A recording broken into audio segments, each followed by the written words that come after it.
d'improvisation Nouveau-Brunswick présente Catégorie libre.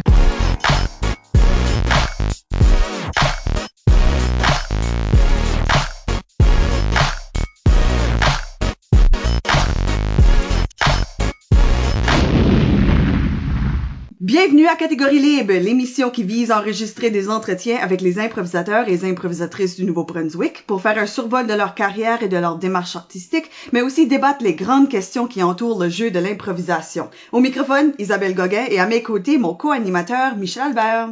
Bonjour. Catégorie libre est une production d'improvisation Nouveau-Brunswick que vous pouvez écouter en version podcast sur iTunes, Spotify ou YouTube. Notre invité aujourd'hui, Gabriel Robichaud. Oui, pour commencer notre nouvelle saison d'ailleurs, Ouh. grande vedette, comédien, poète reconnu, Gabriel Robichaud commence sa carrière d'impro à l'école Mathieu Martin de Dieppe en 2003, après un premier contact avec la discipline en 6e année à l'école Anna-Malenfant. En 2006, son équipe remporte la Gougoune dorée. Il participe ensuite à la Ligue d'improvisation du campus universitaire de Moncton, la LICUM, de 2007 à 2011, où dès sa première année, il est capitaine des Verts, on a ça en commun.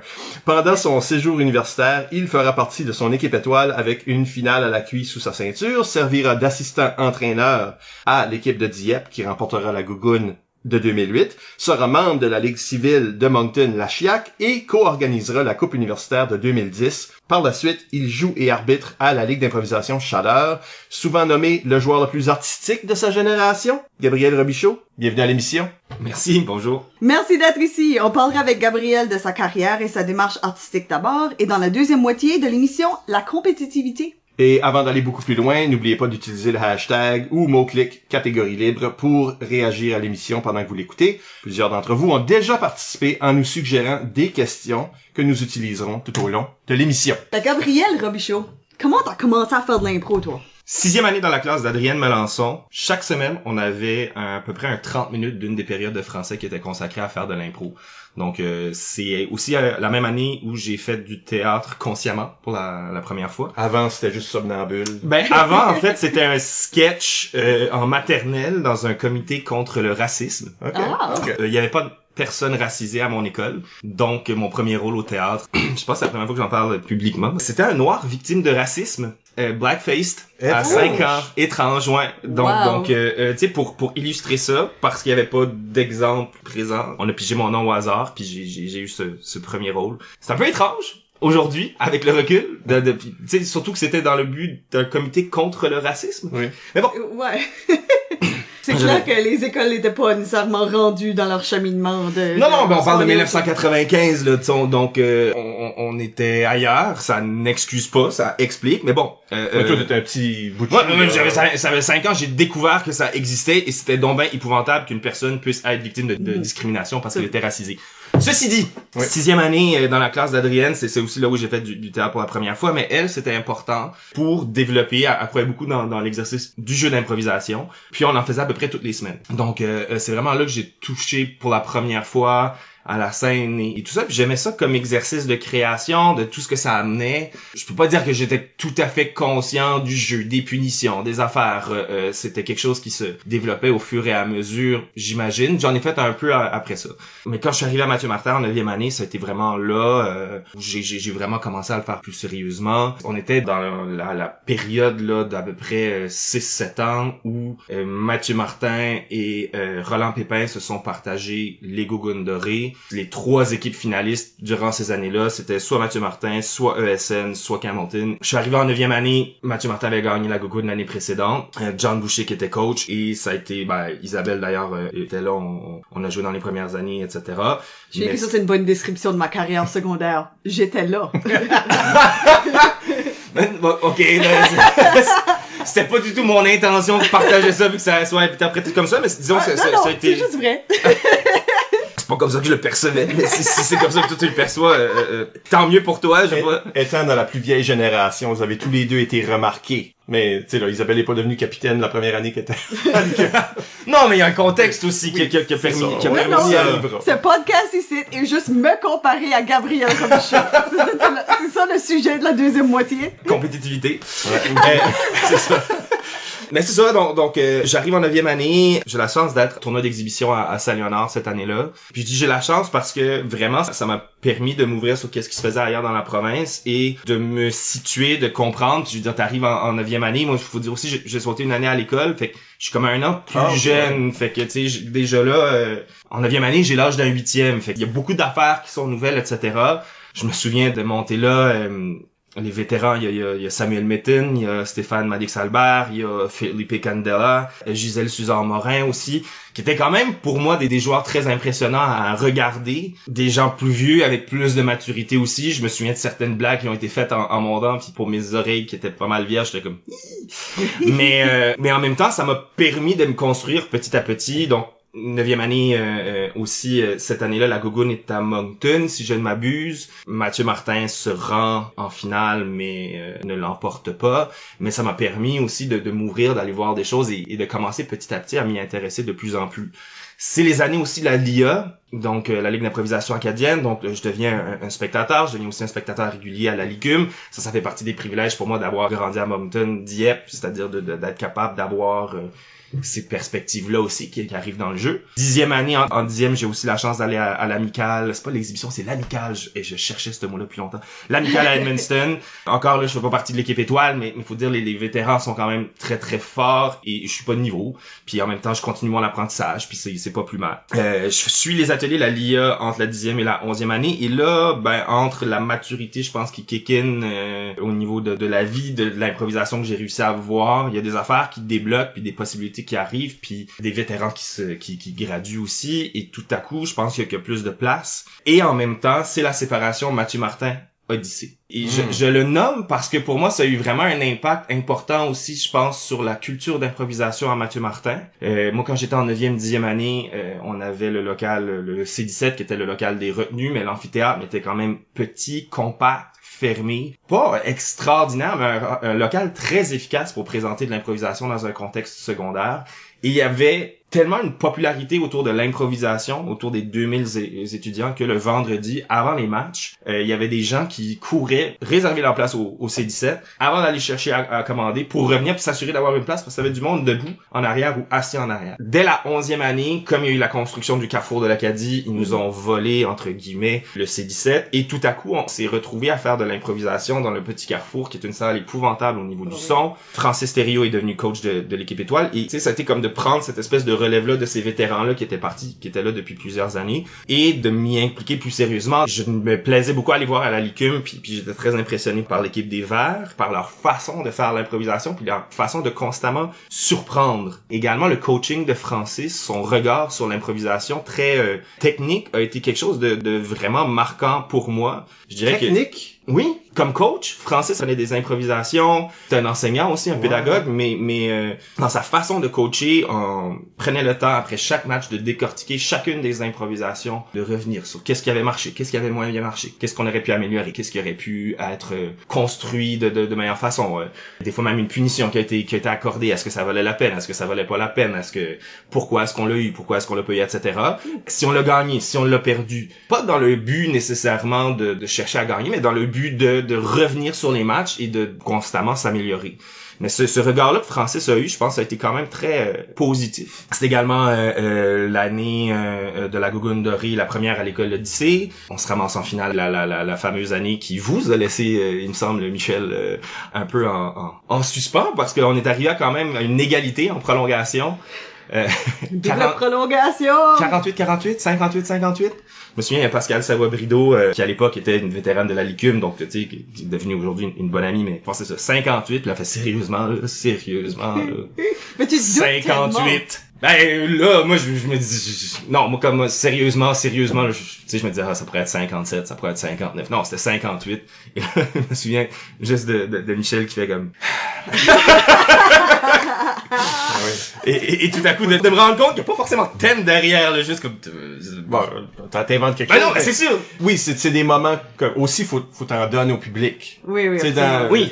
je suis pas aussi désemparé que Non, je non. peux le paraître. C'est juste, ça arrive pas ces choses-là. Non. En finale, tu sais, Ah comme oui, ça. surtout- En finale, C'est en ça, prolongation. Puis là, c'est sûr aussi, on a des parents de partout dans la salle. Donc, tu sais, je veux dire, ça vote pour leurs enfants, peu importe l'impro. On a quand même les juges de salle, mais le public est pas forcément conscient Quand de ça. les équipes sont proches, ça va souvent au public. Donc, Ouais.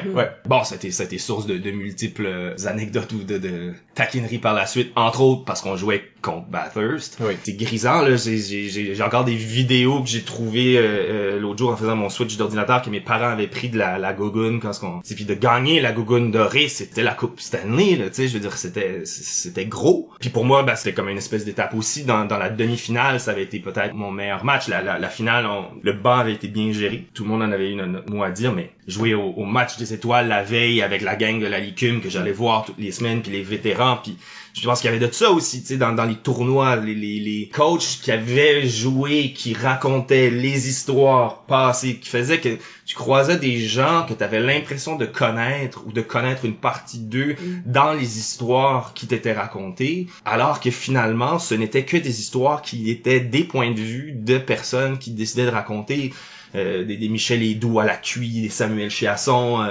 Michel, la Lia, Régent Claveau, les cartes de la Licume aussi qui avaient été faites, qui tout à coup donnaient des espèces de perspectives et des points de vue, ça crée des précédents. ouais, c'est bâtir une légende. Ouais. C'est comme on oublie tout ce qui était pas bon. Oui, À oui. moins que c'était Tellement mauvais que c'est tellement worth mauvais it. que c'est drôle. Oui. Tu bâtis une légende avec tout ça comme bagage d'anecdotes. Oh oui. Auquel le monde veut. Tracasserie, par exemple. Ouais, oui. Mais l'idée derrière tout ça, c'est que les gens s'investissent, que les joueurs, comme sentent qu'il y a une communauté, qu'il y a une Tout à fait. culture, puis qu'ils veulent s'intégrer. Quand tu parlais tantôt, là, que les Verts te fascinaient à la Licume, toi, t'es devenu capitaine des Verts. Mhm. Puis moi, j'étais capitaine des Verts. Ma première année ici aussi, il y a un capitaine qui a comme floché. OK. J'avais déjà une année universitaire sous ma ceinture, une cuisse sous ma ceinture parce que j'avais joué avec Edmundston. OK. Puis j'allais être dans l'équipe des Verts. So, j'ai juste accédé à capitaine soudainement. Puis notre style, puis le style que t'as remarqué quand ce que t'allais voir, puis le style que toi t'avais, puis que ton équipe a adopté à la Licume, est le même style. Mais on a juste les mêmes chandails, là. Comme, tu sais, dans le Oui, fond, oui, c'est oui. juste une couleur. Somehow, Mais ça tu crée une identité tu pareil. crées des traditions que le monde veut s'investir dedans, s'embarquer dedans. Fait que c'est un peu tout ça, là, l'idée derrière compter des histoires, puis le podcast en fait partie. Oui, absolument. C'est qu'est-ce qui est ta place dans cette communauté-là. Puis je pense qu'il faut que le monde se reconnaisse. L'envie d'y contribuer, l'envie d'y laisser sa marque, je pense, d'une certaine façon, ou ouais, de s'y investir, de s'y impliquer, puis de la voir évoluer, puis de la voir fleurir aussi. Puis, tu sais, quand je suis arrivé en 11e année d'être assistant capitaine, tout à coup, on dirait ça venait avec une espèce de poids sur les épaules. Puis en 12e année, j'étais capitaine. Puis bon, moi, j'ai joué au hockey aussi. J'arrive de certains membres du sport. Fait qu'il y avait déjà cette espèce de statement-là, mais il y avait ce désir-là d'y arriver, puis de continuer à faire évoluer la chose. Ce qui a été difficile aussi, j'ai trouvé de la transition Odyssée Mathieu Martin, c'est qu'on avait à Mathieu Martin, John Boucher, on avait Mireille Haché qui avait été entraîneur d'improvisation, 2 enseignants. Si je pense même au niveau de l'Odyssée, il y a Yves Doucette qui était à Chédiac, qui lui de son côté est parti à l'Odyssée. Ouais. Donc tout à coup l'Odyssée s'est ramassé avec 3 professeurs, 3 enseignants qui avaient déjà été des coachs d'improvisation, laissant les 2 autres écoles, très proches de Moncton. Et tout à coup on s'est retrouvé sans enseignants pour prendre la relève. Donc fallait se tourner vers la Licume, ce qui est pas forcément plus mal, mais en même temps qui amenait son lot de défis au niveau du présentiel, au niveau de l'assiduité, au niveau d'une personne ressource à l'école avec qui s'entretenir, et en plus sans local où jouer. Donc, ça a été de continuer ce défi-là. C'est Stéphane Madix-Albert qui nous a pris. Puis c'est intéressant parce que Stéphane, il a pas fait longtemps à l'université, il a pas fait longtemps à la Ligue non plus, mais c'est quelqu'un aussi qui est vraiment arrivé avec une espèce de philosophie. Lui aussi avait été rentré dans l'équipe des Verts, avait fait le département d'art dramatique. Pour moi, c'était, depuis la 9e année, Stéphane était une figure d'exception au niveau de l'improvisation, quelqu'un que j'appréciais regarder énormément, qui me surprenait constamment, que je trouvais drôle, que je trouvais mystérieux dans sa façon de presque mystique d'une certaine façon, puis Totally vrai, ça.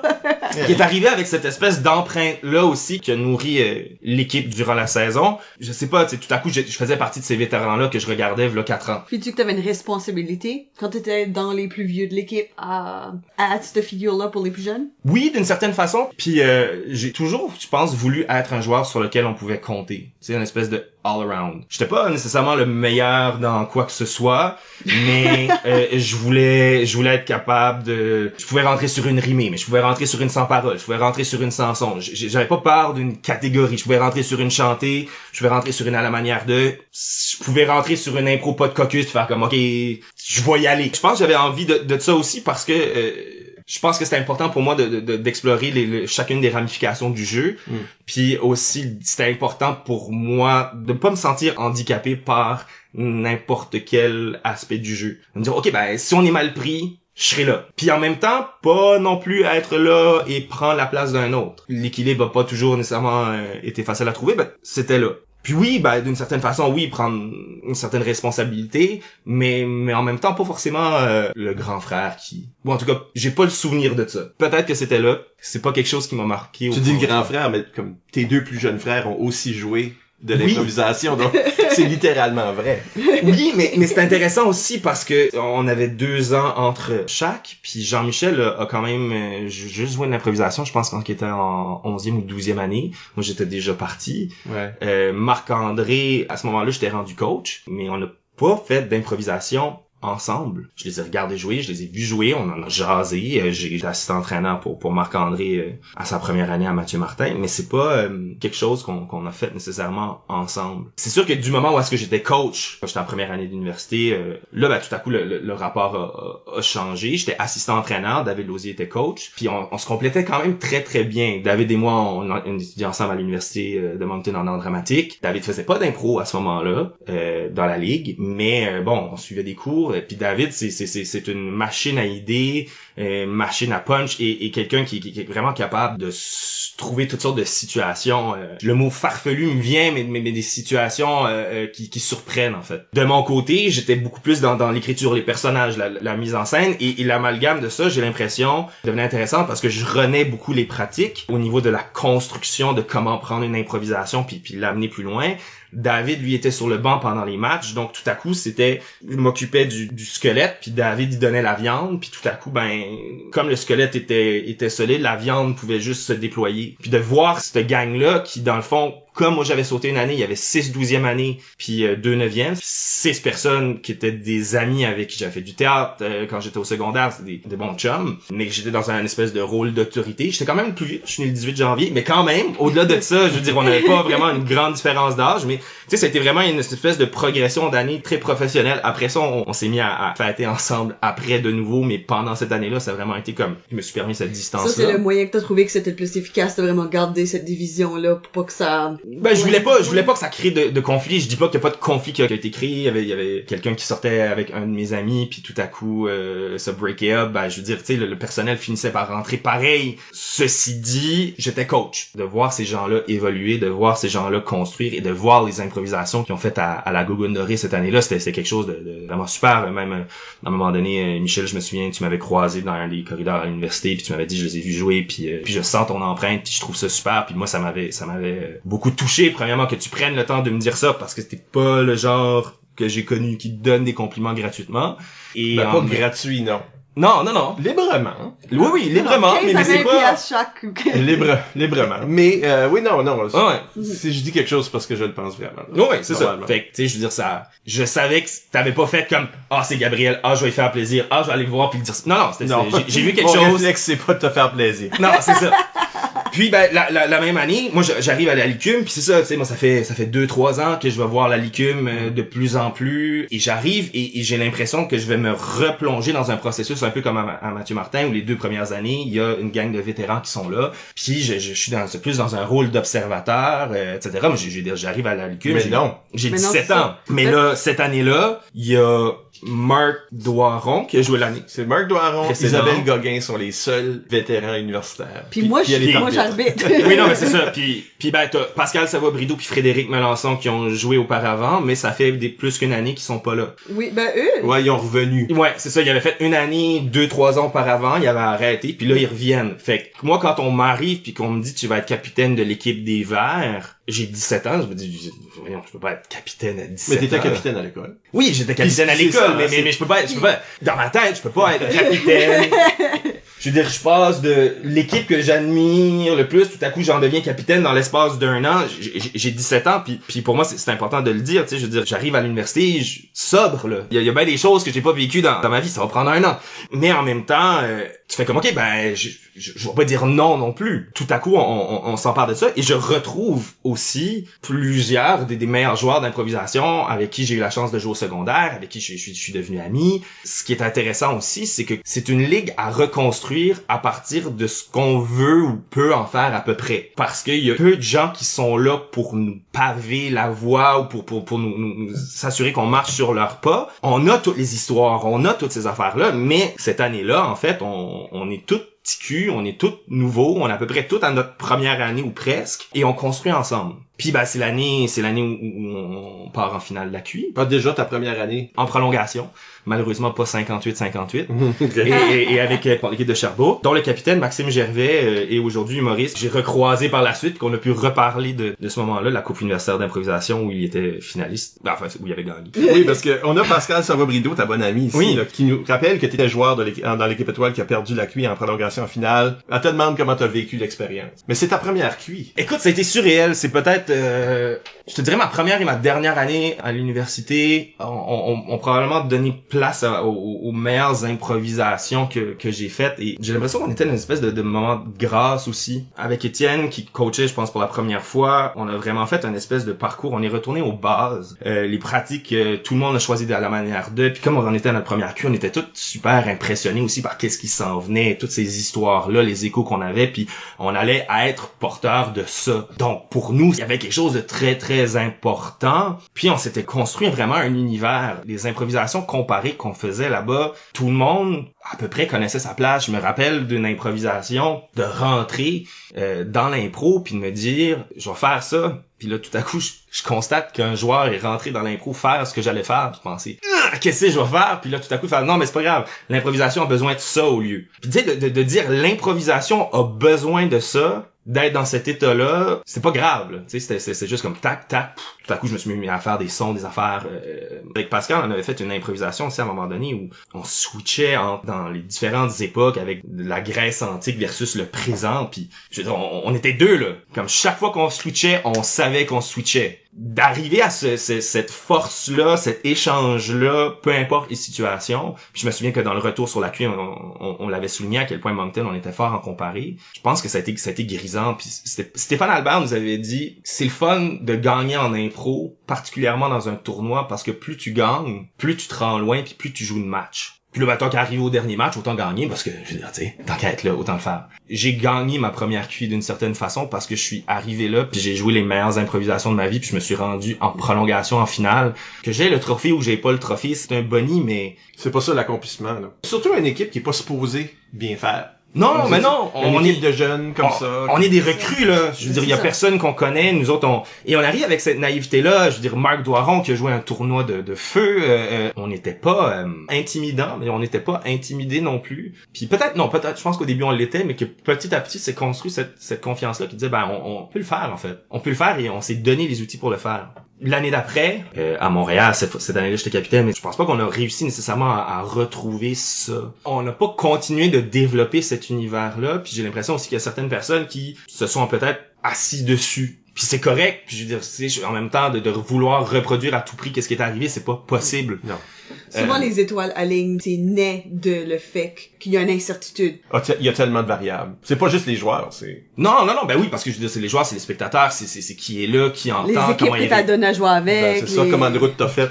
Il y a tellement de choses. Y a-tu eu une tempête de neige ou non? Ouais, non, mais puis tu sais, aussi, l'année à laquelle on est rentré, on était 4 équipes de 4 joueurs plus un substitut. L'année d'après, on était 4 équipes de 5 joueurs, plus un substitut. Ça aussi, ça a amené d'autres variantes au niveau de la ligue, au niveau du jeu, au niveau, le temps de glace n'était plus le même. Moi, chaque année, tu sais, j'ai l'impression aussi, avec les Verts, on commençait jamais en force. Mais j'ai l'impression qu'on commençait jamais en force non plus parce qu'on essayait vraiment de se trouver puis de construire la chimie dans l'équipe. Et au-delà de ça aussi, de trouver, de développer cette espèce de style-là. Et aussi, je crois que les spectateurs, tranquillement, pas vite, finissaient par s'habituer à comment on faisait de l'improvisation qui était différent des autres équipes. Et tout à coup, à force de surprises de variantes, tout à coup, je pense que les gens commençaient à s'attaquer et on finissait généralement quand même assez fort. Donc la première année, on a remporté la rondelle sacrée. La deuxième, on a perdu en finale contre l'équipe des Jaunes de Pascal. En troisième année, on n'a pas eu la chance de se rendre en finale parce qu'il y avait toutes sortes de problématiques avec le département d'art dramatique et entre autres, on avait une répétition le même soir qu'une demi-finale. Donc, tu sais, je veux dire, on était 4 des 5 joueurs, ouais, ça coupait. Mais j'aurais été très curieux en fait de voir parce qu'on avait vraiment mal commencé. Il y avait eu toutes sortes de problèmes. Il y avait un joueur qui avait quitté à la moitié de l'année. Ça a été tough. Il y avait le forum, gros bashing, la grosse critique dure qui n'était pas forcément méritée, je pense, qui se tramait sur le site web et qui minait beaucoup le moral des joueurs dans mon équipe. Ouais, je pense pas que tout le monde qui écrivait sur le forum avait nécessairement des bonnes intentions. Comme je pense qu'il y a du monde qui s'amusait à créer du drama, tu sais là. Ouais, c'est possible. Puis je veux dire, tu sais, je pense que ce qui m'a affecté le plus, c'était l'effet que ces commentaires-là avaient sur le moral de l'équipe et le moral du banc et du spectacle qui en souffrait parce que les gens, tout à coup, se voyaient démunis de certaines confiances ou marchaient sur des œufs ou encore jouaient avec une certaine frustration. Puis c'est pas pour ça que ce jeu-là est intéressant, c'est pas pour ça qu'on veut faire avancer. Puis je pense que c'est différent aussi, comme tu sais, si t'es artiste professionnel, tu t'attends à avoir un certain niveau de critique. Ça fait partie de ta job, avoir comme, tu sais, quelqu'un lit ton livre puis donne du feedback, tu sais, il regarde une pièce de théâtre puis c'est pas nécessairement toujours positif. Mais quand tu joues de l'impro pour le fun, puis que comme, tu sais là, il y a comme un élément de critique constant. Ça peut être dur de trouver le momentum puis garder ton moral puis tu sais, parce que c'est pas nécessairement ça que t'as signé up pour. Hein. Je pense que ça a affecté, je suis d'accord avec toi que je pense que ça a affecté beaucoup de joueurs. Oui, puis il y avait toutes sortes de choses aussi, des trucs qui s'étaient passés avec la Chiac, des joueurs qui avaient été exclus de la ligue. Je sentais qu'il y avait un certain devoir de morale de la part de personnes qui leadaient à ce moment-là on va leur apprendre à certaines personnes à cause de certaines gestes puis je pense que ça minait aussi non seulement le moral des troupes mais un peu le moral de la ligue et le fonctionnement, c'est-à-dire que l'impro était plus juste l'impro, la game, l'impro était autre chose. Puis honnêtement, c'était un processus d'apprentissage pour moi aussi. On était cette année-là, on accueillait la QI que je coordonnais, mais tu sais, j'ai pas été tout seul là-dedans. Mais il y avait ça. Ensuite de ça, au niveau du processus de l'équipe étoile, décision d'amener, je pense que c'était 12 joueurs et éventuellement d'en faire un tri. J'avais pas été retenu alors que j'étais capitaine l'année auparavant. Et moi, honnêtement, j'étais très à l'aise et très pas heureux, mais très à l'aise avec l'idée de ne pas être retenu. Je pense pas que j'étais dans un état dans les premiers mois ou encore même au niveau de l'équipe. Je pense pas que je faisais partie de cette équipe-là. Il y avait une cohésion, une chimie qui se créait. La façon que je jouais, les gens qui étaient là, j'étais pas sur la même longueur d'onde qu'eux autres. Un des moments qui m'a le plus blessé, le plus frustré, c'est pas de ne pas avoir été retenu, c'est que des gens ont pensé que parce que je n'étais pas retenu, j'allais quitter ou j'allais péter une coche ou j'allais arrêter ou j'allais laisser tomber ou que c'était tellement un coup dur alors que non, mais je veux dire, moi j'étais pour la game, j'étais pour le show, j'étais pour la meilleure affaire, puis je pense même pas que j'étais surpris à la limite de pas avoir été pris. Puis j'ai vu l'équipe qui s'est rendue en finale, puis c'est pas rien de personnel contre quoi, parce que je veux dire c'était pas mon équipe, puis j'étais content d'être dans le rôle dans lequel j'étais, puis oui, il y a une partie de moi qui avait fantasmé plus jeune d'être dans l'équipe étoile, à la QI, à Moncton,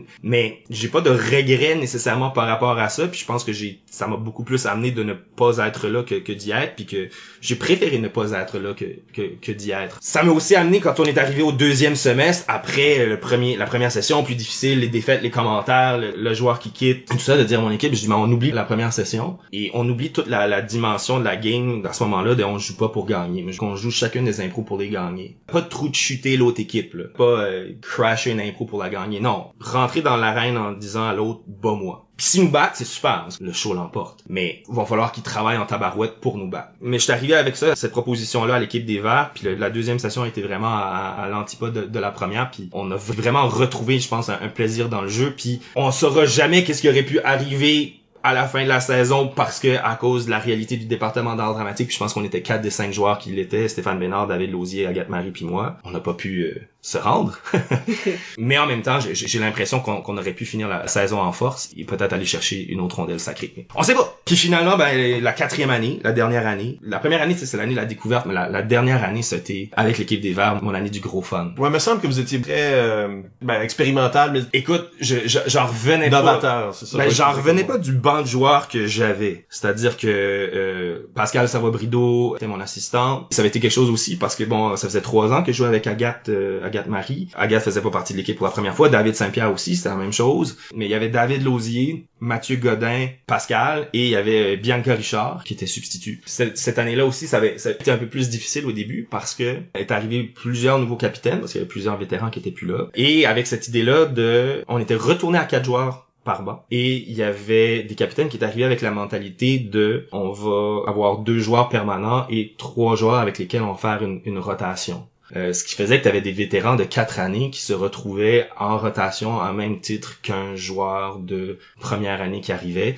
Ça a causé des soucis. Moi, j'étais à part par rapport à ça. C'était toujours, on a 4 joueurs de base, on a le substitut, et je demandais à chacun des joueurs, et je m'incluais là-dedans, de substituer un match durant la session. Les premiers matchs, on jouait ensemble pour bâtir cette chimie-là. Je demandais au substitut de toujours être présent. Entre les périodes, on se rassemblait, on se réchauffait avant les matchs, on prenait le spectacle au sérieux pour être là, se mettre dans le mindset, se connecter, etc. Mais créer une chimie d'équipe, vraiment. Mais créer une chimie d'équipe, d'avoir ce cadre de base-là, puis de dire à quelqu'un qui est en première année, ou en tout cas quelqu'un qui est une recrue, de dire tu vas faire partie de l'équipe, tu vas être là, tu vas jouer. Parce que quand même, un match cédé par joueur par session, c'est 4 le premier, puis c'est 4, il y a 16 matchs, ça faisait 8 matchs, pareil, là, ouais, tu joues la moitié des games. Fait que tu joueras pas du tout, mais ça va être dans des circonstances plus particulières. Puis ça donnait la chance aussi à chaque joueur, pour une raison X, Y ou Z, de projet, de patente, whatever, de manquer un match. David et Mathieu, ça faisait 4 ans qu'on faisait le bac d'art dramatique ensemble, donc il y avait déjà cette chimie-là, ce langage-là commun on passait 8 jours sur 7 ensemble pendant le bac en art dramatique durant l'année. Pascal, avec qui j'avais vraiment une belle chimie puis tout ça, puis on s'est juste amusé à pousser. Puis encore avec cette même philosophie de battez-nous. Puis on m'a dit par la suite, cette année-là, que c'était jamais plate un match avec les Verts. On les a pas tous gagnés. Mais on me l'a dit, puis moi j'y tenais. Puis je dis pas que les autres étaient forcément mauvais ou qu'on était meilleurs ou quoi que ce soit, mais moi je suis arrivé cette année-là, puis c'était comme on se fait juste du fun. Je me fous de tout le drama. On va aller là puis faire l'impro, faire la meilleure impro possible. Et je l'ai dit, je pense en début, j'ai dit moi je suis là pour qu'on gagne la rondelle sacrée. Puis on l'a fait. En déjouant les autres équipes, je me souviens très bien de cette finale-là, où est-ce que, tu sais, on faisait très rarement des jokes de sexe, des jokes pipi caca et tout ça. Puis on t'a clenché 2 ou 3 impros de même durant la finale, et c'était tellement pas comme nous que tout à coup ça punchait plus. Puis au point où après, comme je pense la deuxième ou la troisième, on s'est ok, on arrête là. mais en même temps, prendre une douche après ce match. Non, mais tu sais, je veux dire, et en même temps, c'est le fun, puis vraiment d'explorer la game aussi. Je me souviens aussi du plaisir de faire une poursuite, de prendre la poursuite, puis de finir l'impro. Tu sais, début, milieu, fin.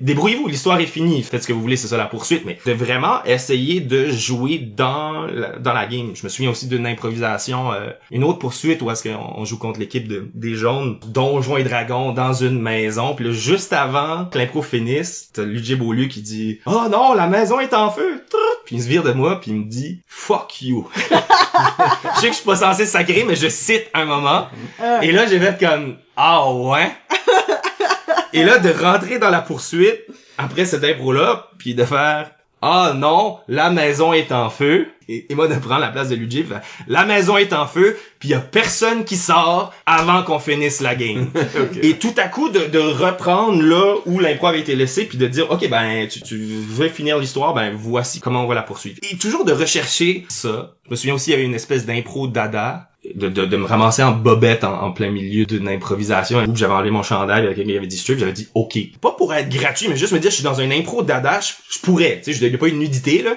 de dire pourquoi pas, de dire c'est quoi la limite, puis de faire comme ok ben c'est peut-être là, puis là, ah non c'est peut-être un peu plus loin, là, ah c'est peut-être un peu plus loin, ou c'est quoi la forme, puis comment j'explore cette forme là, comment on explore une catégorie libre, pourquoi est-ce qu'on ferait pas une chantée ou une rimée ou dans une catégorie libre, comment est-ce qu'on explore l'arène comme une mise en scène, comment est-ce qu'on peut prendre une zone pour avoir un certain concept, comment est-ce qu'on interagit avec un arbitre comme capitaine pour nourrir le spectacle au niveau de l'improvisation, au niveau de comment tu poses une question, de comment tu rétorques à cette question. Et cette équipe-là, je pense, a vraiment permis de pousser ça très loin, comme en première année. L'équipe étoile, je pense particulièrement à cette Q-là, on avait réussi à arriver à ce niveau-là de confiance où on rentrait, de confiance. pas d'arrogance, mais de confiance, de rentrer puis de faire comme, on va s'organiser. Trouves-tu que c'est comme ça que ton jeu pendant l'université a comme fait son cheminement? Pour moi, c'est juste la suite logique, c'est-à-dire que je pense que ça faisait partie de la polyvalence, cette idée-là de pousser les limites. Parce que si on parle un peu de ta démarche, je regarde des joueurs évoluer des fois,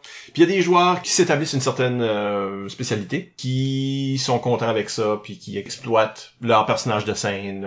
Mais il y a aussi des joueurs qui se donnent un idéal. C'est pour ça là, qui justement, puis peut-être c'est parce que tu vois de l'impro joué par d'autres, tu te fais des idées. T'as parlé beaucoup là du patrimoine.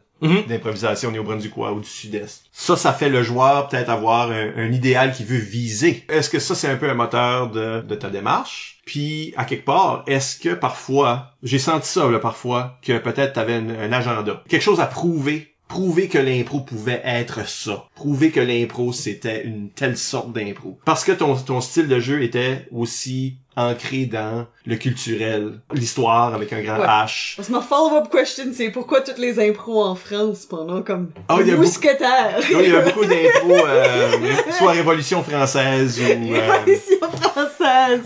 Ouais.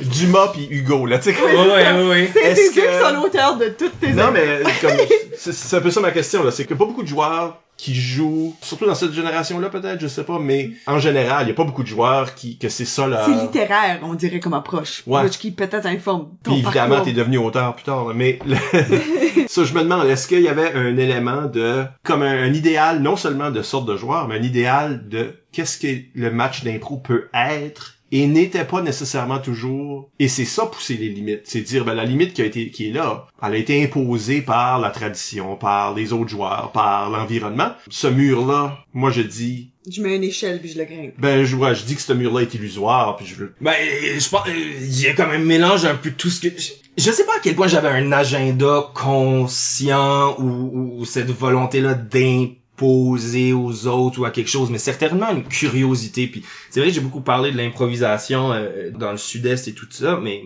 même quand j'étais à l'université, quand j'avais le temps, en fait, j'allais à Montréal. Puis quand j'allais à Montréal, j'allais voir la LNI, j'ai été voir les Cravates, j'ai été voir la Sprite, la Ligue d'improvisation globale, j'ai la LIM, la Ligue d'improvisation montréalaise, et j'ai vu plusieurs façons aussi de faire l'impro et de voir ça se déployer. Puis il y avait aussi une espèce de comparatif où l'excellence était forcément toujours vers l'extérieur. Ou en tout cas, quand on avait été capable de se mesurer à l'extérieur, tout à coup arrivait à un statut d'excellence. Je pense pas forcément que j'aspirais à ça, mais j'étais curieux de savoir qu'est-ce qui faisait qu'on avait cette idée-là d'un standard d'excellence de l'extérieur. Je me souviens de la première fois que j'ai vu Fred Barbouchi, par exemple, jouer de l'improvisation, parce que tout le monde parlait de Fred Barbouchi comme le joueur de sa génération, puis avec raison aussi, parce que même encore aujourd'hui, c'est peut-être un des seuls improvisateurs professionnels que je connaisse et qui a parti sa propre boîte où il pousse les limites de l'improvisation dans d'autres spectres que celui de l'impro gravélien. Je pense que oui, il y avait cette idée-là que l'impro, ce n'est pas que drôle, parce que j'avais été ce joueur-là au départ qui ne pensait que l'impro, ça ne pouvait être que drôle, et que c'est forcément, si c'était pas drôle, c'était moins intéressant. Puis je pense que c'était imposé aussi par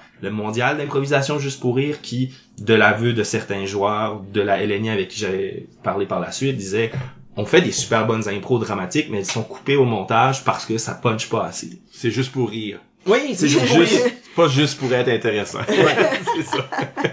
Je pense qu'il y a eu ça, puis aussi à un moment donné de pas tomber dans une espèce de pattern. Tu sais, pour moi l'évolution n'a certainement pas été quelque chose de linéaire. En tout cas, s'il y a une évolution entre le gars en première année puis le gars en quatrième année à la LICUM, ça a été vraiment plus, je te dirais, une montagne russe. Puis je pense qu'à un moment donné, je me suis perdu dans cette idée-là de style ou d'imposer, comme si j'ai comme frôlé le joueur rectiligne qui ne voulait qu'une chose. Okay. Parce que je me disais c'est ça qu'il faut que ce soit. Alors que je me rends compte que je faisais fausse route.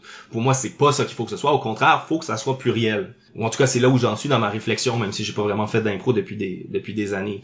Puis c'est pas pour dire que, mais à un moment donné aussi, c'est que je voyais des improvisations, plus ça allait, puis peut-être c'est un peu ce qui m'a éloigné de la game, ou est-ce que je voyais toutes sortes de potentiels au niveau d'une histoire, au niveau d'une situation, au niveau d'une mise en scène, au niveau qui était coupé, ou les autres joueurs suivent pas, ou qui était coupé par un punch, qui était coupé par une niaiserie, qui était coupé par que le monde ne peut pas stander d'essayer quelque chose de nouveau sans paniquer puis faire des punchs. Parce que moi, je sens ça beaucoup. Je suis un joueur de cette de cette approche. Puis l'enfer, c'est les autres, là. Tu sais, parce que ça, c'est un esprit d'écrivain, je dois dire. Parce qu'en impro, on écrit, on met en scène et on est comédien de notre propre sketch, tout en même temps.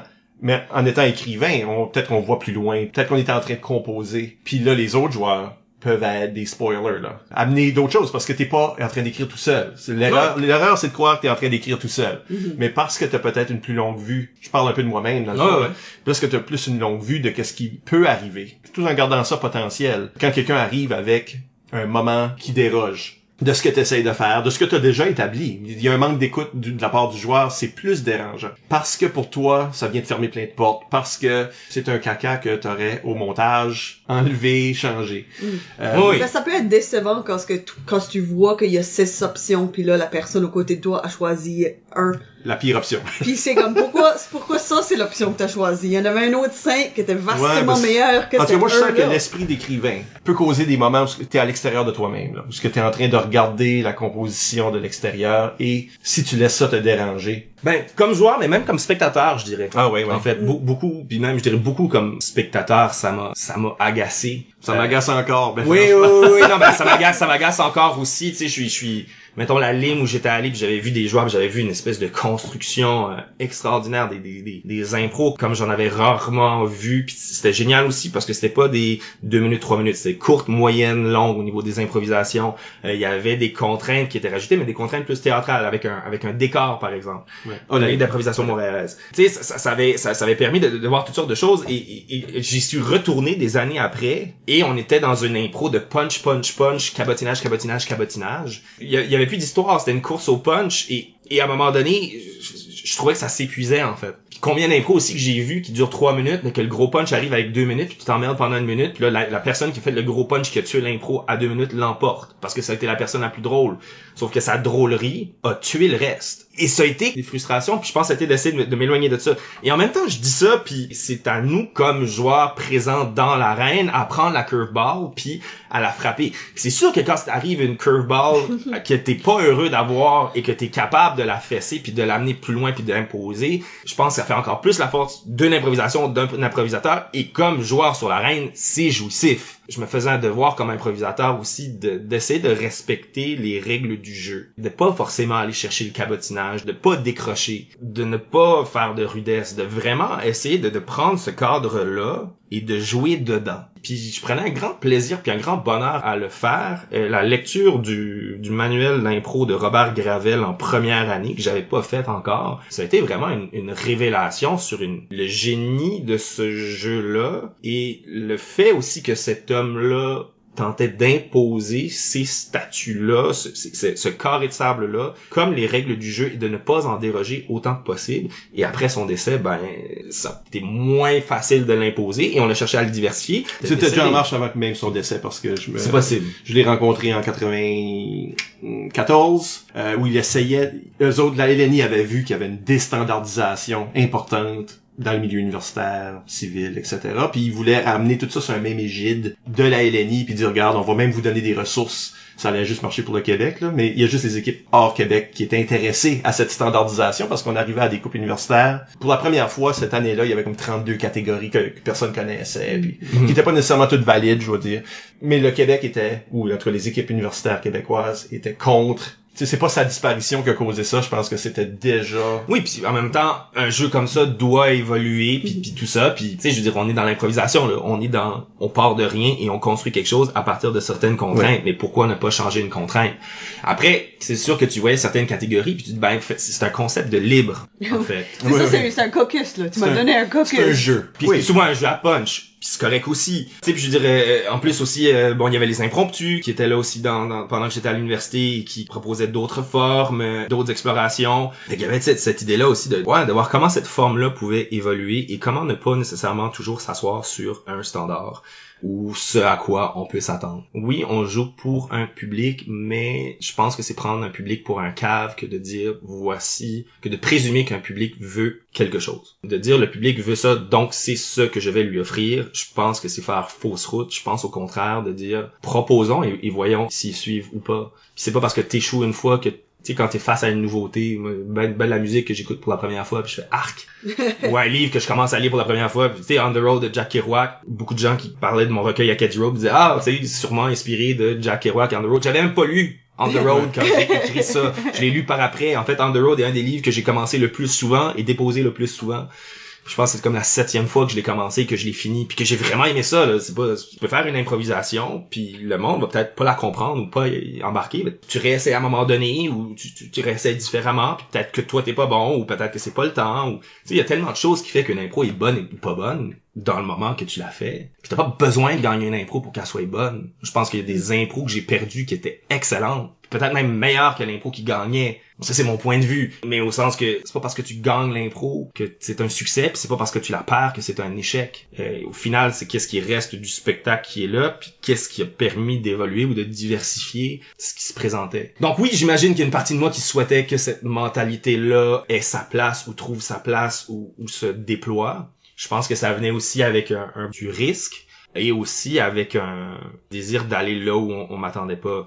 Pour ce qui est des improvisations historiques, je pense que ça faisait juste partie de cette exploration-là. C'est pas juste une qui comme me reste spécifiquement dans l'idée, puis je pense que la raison, puis je pense que ça rentre beaucoup dans ça que tu dis, c'est que t'avais commencé l'improvisation déjà emprisonné, comme t'étais en train de te faire arrêter pendant la Renaissance en France.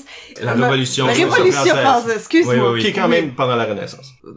Tu te trompes pas que c'est pendant la Renaissance, parce que c'est quand même dans le même temps. Oui. Mais t'es en train de te faire arrêter, mais l'impro a commencé direct dedans, t'es déjà en train de te faire arrêter. Puis là, plus tard, c'est devenu essayer de prouver ton innocence, mais comme ça, je pense que c'est toi qui essaies de jouer avec la forme, puis de présenter des histoires différemment, puis de aller chercher comme ta culture personnelle, puis l'imbuer dans ton impro. Oui, ben, tu sais, je pense que c'était juste d'essayer de diversifier les histoires qu'on racontait, de diversifier les rôles qu'on pouvait avoir. En même temps, je veux dire, les films historiques, c'était quand même quelque chose qui pouvait être à la mode, puis qui pouvait rassembler les gens. Fait que pourquoi pas l'essayer dans une improvisation. Puis oui, je veux dire, tu sais, j'ai tripé histoire française pendant mon secondaire, puis à l'université, ben j'ai continué un peu là-dedans. Puis oui, j'ai lu Alexandre Dumas, j'ai pas vraiment lu Victor Hugo, mais c'est quand même. Je te blâme pas. Mais c'était, ouais, je pense que c'était juste l'idée d'essayer d'explorer, puis d'aller ailleurs, puis peut-être aussi parce qu'ils s'en faisaient pas, puis de me dire mais pourquoi pas, tu sais, ou à un moment donné, je m'en souviens sur la révolution russe aussi. Juste des révolutions, toi. Mais non, pourquoi pas, tu sais, je veux dire, mais tu sais, ou les improvisations de prisonniers, les solos dramatiques, tu sais, je pense que j'essaie de me méfier des étiquettes, mais je comprends qu'il y a des étiquettes qui ont été apposées, puis je suis conscient aussi que j'ai certainement nourri ces étiquettes-là, consciemment ou parfois malgré moi, mais je pense aussi que ça fait partie de ces différents, comme j'ai aimé dans cette première année-là à la Licume quand est arrivé le concept d'amener des Orwell, ou Montesquieu est arrivé, ou Tim Burton, Tarantino, mais tout à coup d'explorer Camus en improvisation, puis d'avoir une espèce de, c'était dark, moi je m'en souviens d'avoir fait une impro à la manière d'Albert Camus dans une lib, puis on avait été comme, c'est correct, man? C'est comme, holy shit, c'est dark, c'est comme, yeah, non, je sais, mais c'est comme, c'est vraiment super, ou tu sais, des fois, de quelqu'un qui poussait les limites, fait comme, fait une grosse impro trash, puis je répéterai pas le vocabulaire que j'ai utilisé dans l'impro, mais c'était comme, ah ouais? Challenge accepted. Tu penses que je suis pas capable? Moi, te l'amener comme 3 coches au-dessus de ce qui serait raisonnable. puis un plaisir à faire ça, même si c'est pas forcément toujours ce que je souhaitais ou ce que je voulais ou mon idéal. Je veux dire, mon idéal n'était pas forcément... L'idée, c'est pas que j'ai un idéal. L'idée, c'est que la game évolue ou que la game change ou que la game soit diversifiée. Tu sais, c'est-à-dire qu'elle soit pas encarcanée. Parce que le carré de base, le carré de sable te permet de construire de multiples châteaux. Et le plaisir, c'est de chercher à modeler ces différents châteaux-là à partir de ce carré de sable-là qui a tellement déjà de choses et qui permet tellement de choses qu'il n'y a pas forcément besoin d'énormément d'autres catégories, d'après moi, autour pour être capable d'explorer le plus possible en profondeur. Le temps commence à nous presser, donc on va passer à la section questions éclairs. Donc, c'est excitant. Ce sont les questions qui nous restent de la part de nos chers auditeurs. Oui. Ben, Jonathan Bob Savoie demande, j'aimerais savoir ton opinion de faire de l'improvisation et du théâtre en même temps. Est-ce que ça t'ennuie ou c'était bénéfique. Hormis je fais du théâtre, fait que je peux pas aller à ma game d'impro, là. Je pense que ça dépend comment tu regardes la game. Je crois que l'improvisation comme jeu peut devenir nuisible à une formation en théâtre si ce que tu recherches dans la game, c'est le punch à tout prix et que tu transfères ça dans ta vision du théâtre. Puis je m'explique, pas forcément qu'il y a rien de mal avec le punch ou avec l'humour, mais il y a une construction dans une pièce de théâtre comme il y a une construction dans une improvisation, et les courbettes qu'on est capable de faire dans une improvisation pour déjouer la construction qu'il peut y avoir pour aller chercher un rire, pour aller chercher un vote, j'ai l'impression devient rapidement beaucoup plus nuisible dans une pièce de théâtre qui a une construction autre en général, dans un département comme le département d'art dramatique où on était beaucoup plus formé comme interprète que comme créateur à l'époque où j'y étais. Ce qui est problématique, mais c'est autre chose. On est dans une structure un peu plus rigide, et de déjouer la rigidité de cette structure-là, je pense, peut être nuisible. Donc, je pense que ça peut nuire à quelqu'un. Au contraire, et moi, je crois que moi, ça m'a beaucoup nourri et que ça continue de me nourrir dans les différentes phases de mon jeu. Ça peut amener quelqu'un à beaucoup plus proposer. Encore là, ça dépend avec quel genre de metteur en scène tu travailles. Il y a des metteurs en scène qui sont beaucoup plus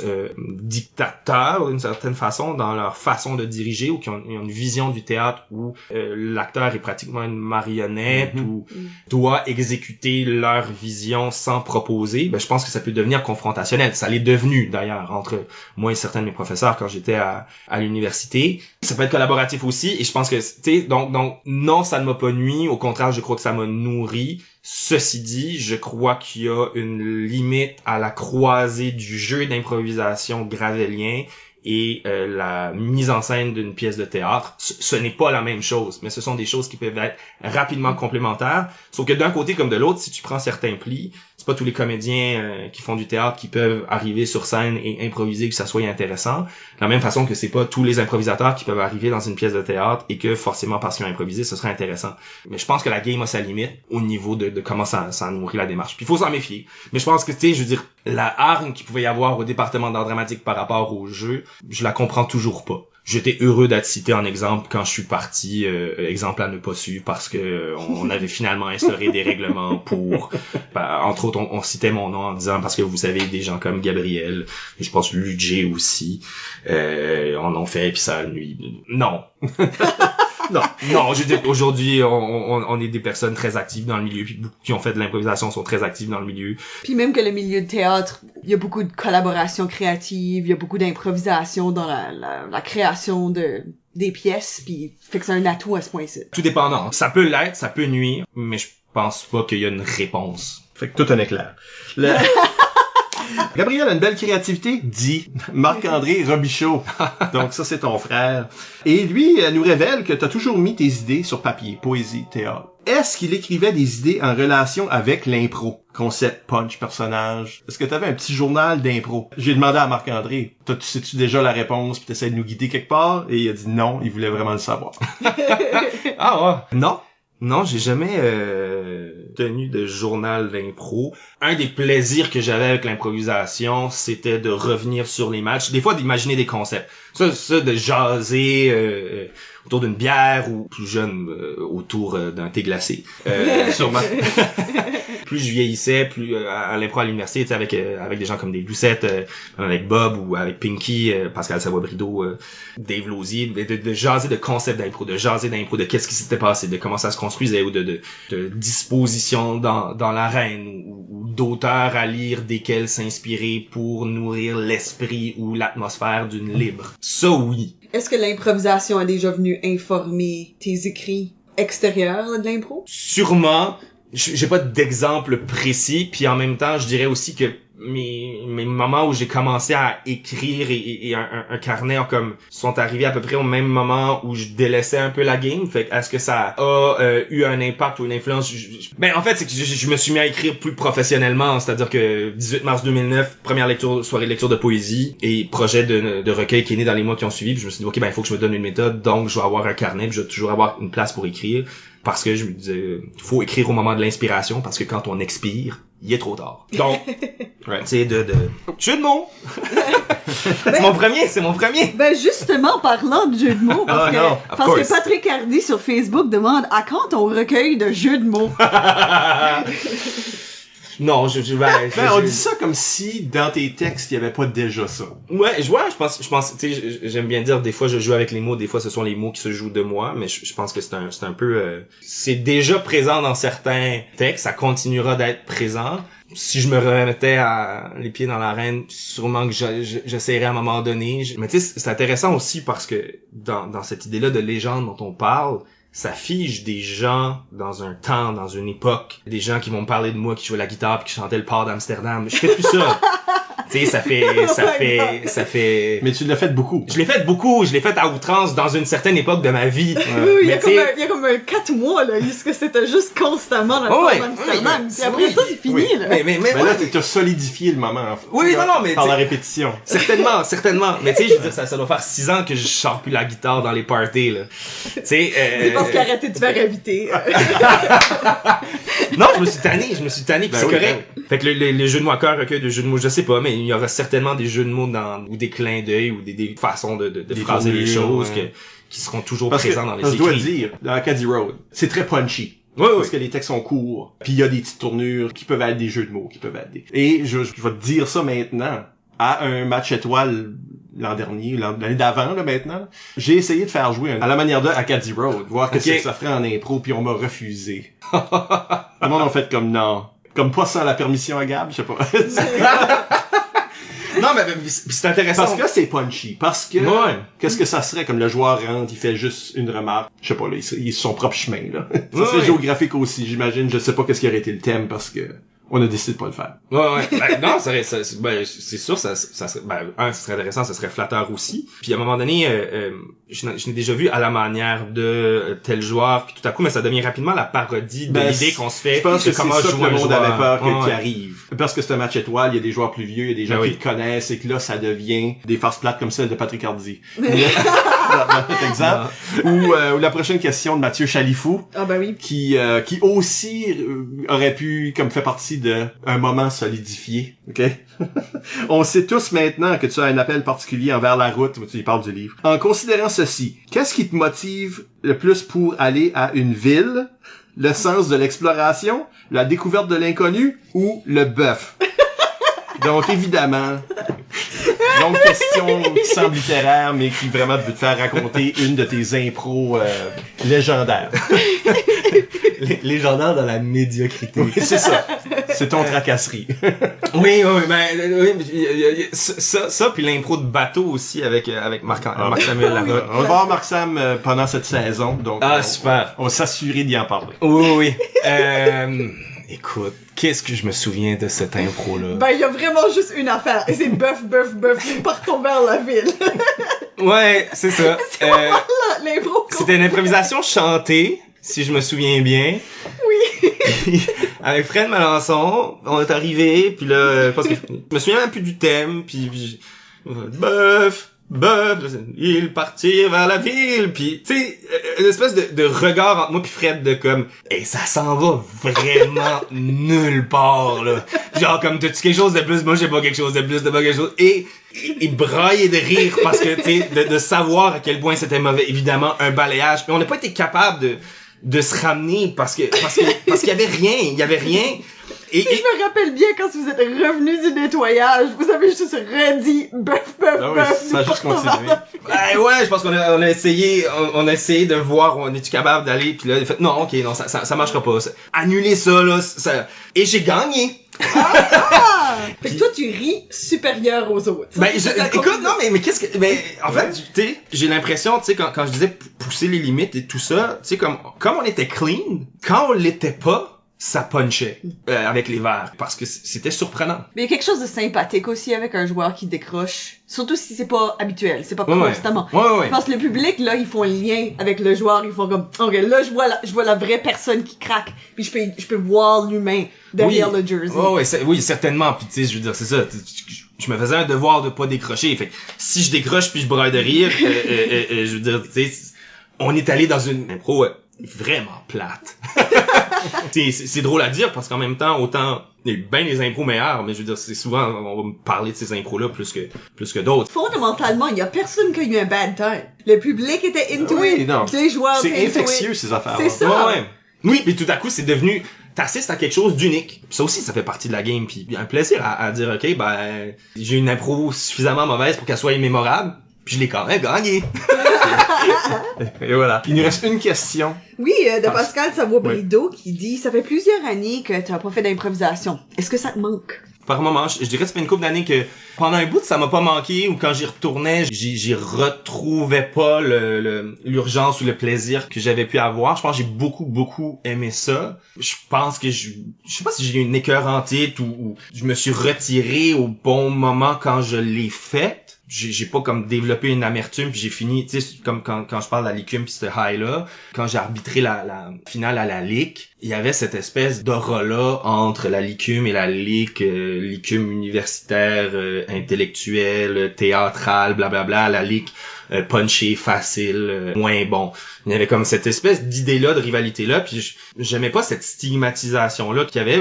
J'étais allé arbitrer une finale à la ligue, puis je me suis dit, bon, ben, c'est la finale, challengeons-le. J'arrive avec, peut-être, cette idée-là artistique. La deuxième période, je fais une impro de 20 minutes. Arrivent les joueurs des deux équipes, et dans le première minute, ils pluguent le thème, puis c'est un gars qui joue une fille sur sa période. Puis là, je me dis, OK, il reste 19 minutes, puis t'as comme épuisé le sujet, puis t'as pas poussé autre...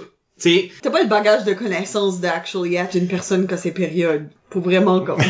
On est dans la caricature, on est dans le punch, on est dans le facile, on est dans le joueur travesti qui est drôle, mais on est aussi dans... Toi, tu sais pas ce que c'est jouer un autre 19 minutes là-dessus. Et ça a été long, et ça a été pénible, et j'ai fait endurer tout le monde, j'ai balayé peut-être une fois ou deux. Sur 20 minutes. Ouais. Non, mais sur 20 minutes, tu sais, je veux dire, ça va pas bien, là. Mais c'est parce que tout à coup, je veux dire, on cherchait ça, puis il y a personne là qui avait les réflexes nécessaires. Mais ça aurait été un défi à l'ICUM aussi, là. Oui, ça aurait été c'était un défi partout. Pour moi, c'était le défi d'une finale de ligue. Puis je suis pas certain non plus que la LICUM aurait réussi à se sortir de ce genre de facilité-là non plus, parce que il y avait bien des joueurs là qui jouaient à la LICUM aussi, là. C'est pas, tu sais, c'était un de mes derniers contacts dans l'arène. Puis je pense aussi que j'ai fait comme, j'aimerais pousser là, mais ça se peut pas, ou pas présentement. Faut dire aussi, la carrière est embarquée, j'ai déménagé à Ottawa. C'était difficile pour moi d'avoir un engagement hebdomadaire, de dire chaque semaine, je dois aller à une ligue d'impro chaque semaine, parce que j'étais trop souvent parti. Donc, je pense que ça aussi, ça crée un espèce de désengagement, puis c'est devenu autre chose, puis c'est pas plus grave. Mais tu vois, en 2015, je suis allé passer 2 mois et demi au Manitoba. Puis j'ai vu une autre LIM, la Ligue d'improvisation manitobaine là-bas. Et il y a eu un soir où j'ai failli jouer parce que ça se pouvait qu'il manquait des joueurs. Puis comme je jouais au Cercle Molière, puis c'était le seul soir où j'aurais pu jouer. Là, ça me démangeait. Puis là, je me disais, qu'est-ce que ça serait retrouver l'arène? Ouais, non, je pense que j'y retournerais. Ça me manque des fois. Je sais pas à quel point je serais capable, aussi à cause de mes engagements professionnels, de cet engagement-là envers une ligue. Et je crois aussi, si c'est le cas, de prendre la place de quelqu'un qui est capable d'être là toutes les semaines et d'être le joueur qui manque de temps en temps à cause d'autres priorités. Je pense que c'est beaucoup plus nuisible qu'intéressant. Mais je pense que j'y retournerais. Ça me ferait certainement peur. C'est un muscle que j'ai pas beaucoup travaillé avec cette perspective-là depuis des années. Mais tu vois, en même temps, présentement, je développe une télésérie de fiction avec Réal Bossé, grand improvisateur de la LNI s'il en est un. Je le vois aussi dans ses réflexes au niveau des idées, la machine à idées, le hamster, comme on aimait l'appeler. On n'a pas le hamster à la même place parce que la façon qu'on a écrit ces dernières années n'est pas forcément la même. C'est complémentaire, puis c'est pas un est mieux, l'autre est moins bien, mais des fois, je sens l'improvisateur et je vois l'improvisateur rouillé que je suis. Et l'improvisateur, je pense, déconnecté aussi d'une certaine façon d'où la game peut être rendue. Tu sais, je suis allé à quelques reprises à la LICUM ces dernières années. Je prends un certain plaisir. Ouais, je pense des fois, je fais comme, qu'est-ce que je ferais? Je pense que j'aimerais de nouveau, à un moment donné, entraîner aussi. Le coaching à Mathieu Martin avait été quelque chose de très, très le fun. Oui, ça me manque, mais pas tout le temps. Et je pense que ça me ferait plaisir de retrouver la l'arène, mais pas dans n'importe quelle condition à tout prix ou peut-être pas avec la même intensité pour l'instant. Et c'est sûr que en disant ça, par moment je me questionne, est-ce que c'est toujours ma place si je suis pas prêt à ça? Est-ce que ça serait pas plus un espèce d'ego de nostalgie qui embarque plus que ce que la game a besoin? Qu'il y a rien de pire qu'un ancien qui colle alors que plus grand chose à dire ou à faire, ou qui colle, j'ai l'impression, pour les mauvaises raisons, pour avoir assisté à des matchs et avoir vu des joueurs qui je sentais assis avec eux autres après d'avoir vu un match qui était dégueulasse, qui était mauvais, qui était plate, où est-ce que je sentais que personne se forçait puis tout le monde était dans une espèce de boîte, d'arriver et faire comme c'est la norme, j'ai plus envie de me forcer, j'ai plus envie de pousser, je fais mes affaires puis OK, mais pourquoi j'ai payé 5$ à la porte? Ben, pourquoi j'ai payé 1h30? Si je suis là dans la salle comme spectateur, je m'attends à ce que tu me donnes un show. T'as pas le droit, c'est Bass qui dit ça, t'as pas le droit d'être plate. Mm-hmm. Tu peux manquer, je veux dire, ça arrivera là que tu sois plate, mais je veux dire, t'as pas le droit d'être plate volontairement, t'as pas le droit de pas pousser volontairement, à mon sens.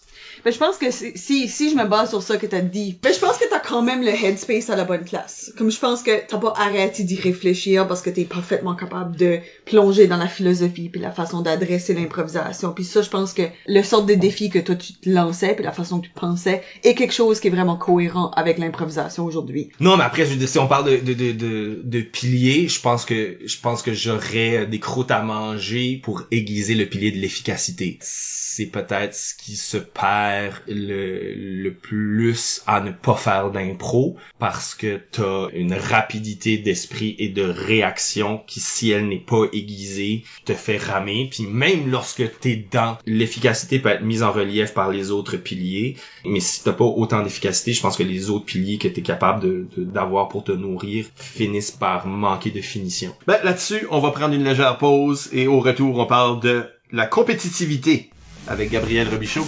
À tout de suite.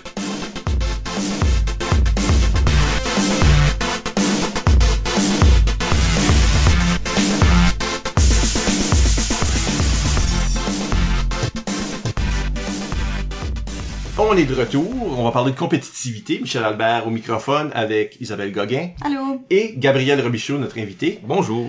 Compétitivité, c'est un peu ton idée aussi de parler de compétitivité. Et j'aimerais qu'on commence juste en disant, OK, qu'est-ce qu'on veut dire par ça? Parce que il y a des approches à l'impro qui nient un peu la compétition. Dans d'autres mots, on dit c'est un spectacle déguisé en compétition. Donc, pas une vraie compétition. Donc, est-ce qu'on a le droit d'être compétitif, mais en même temps, c'est de l'impro compétitive avec des paliers, des demi-finales, des finales, des prix. Qu'est-ce qui est la compétitivité pour toi? Peut-être en contraste à ce qu'on appelle la compétition, qui est un peu le format dans lequel on joue. Je pense que c'est le rapport au jeu et c'est le rapport à la compétition comme telle. Donc, c'est-à-dire, comment j'adresse le fait que je suis dans une compétition? Est-ce que je le nie? Est-ce que j'en fais fi? Est-ce que je l'embrasse? Est-ce que je fais tout pour gagner?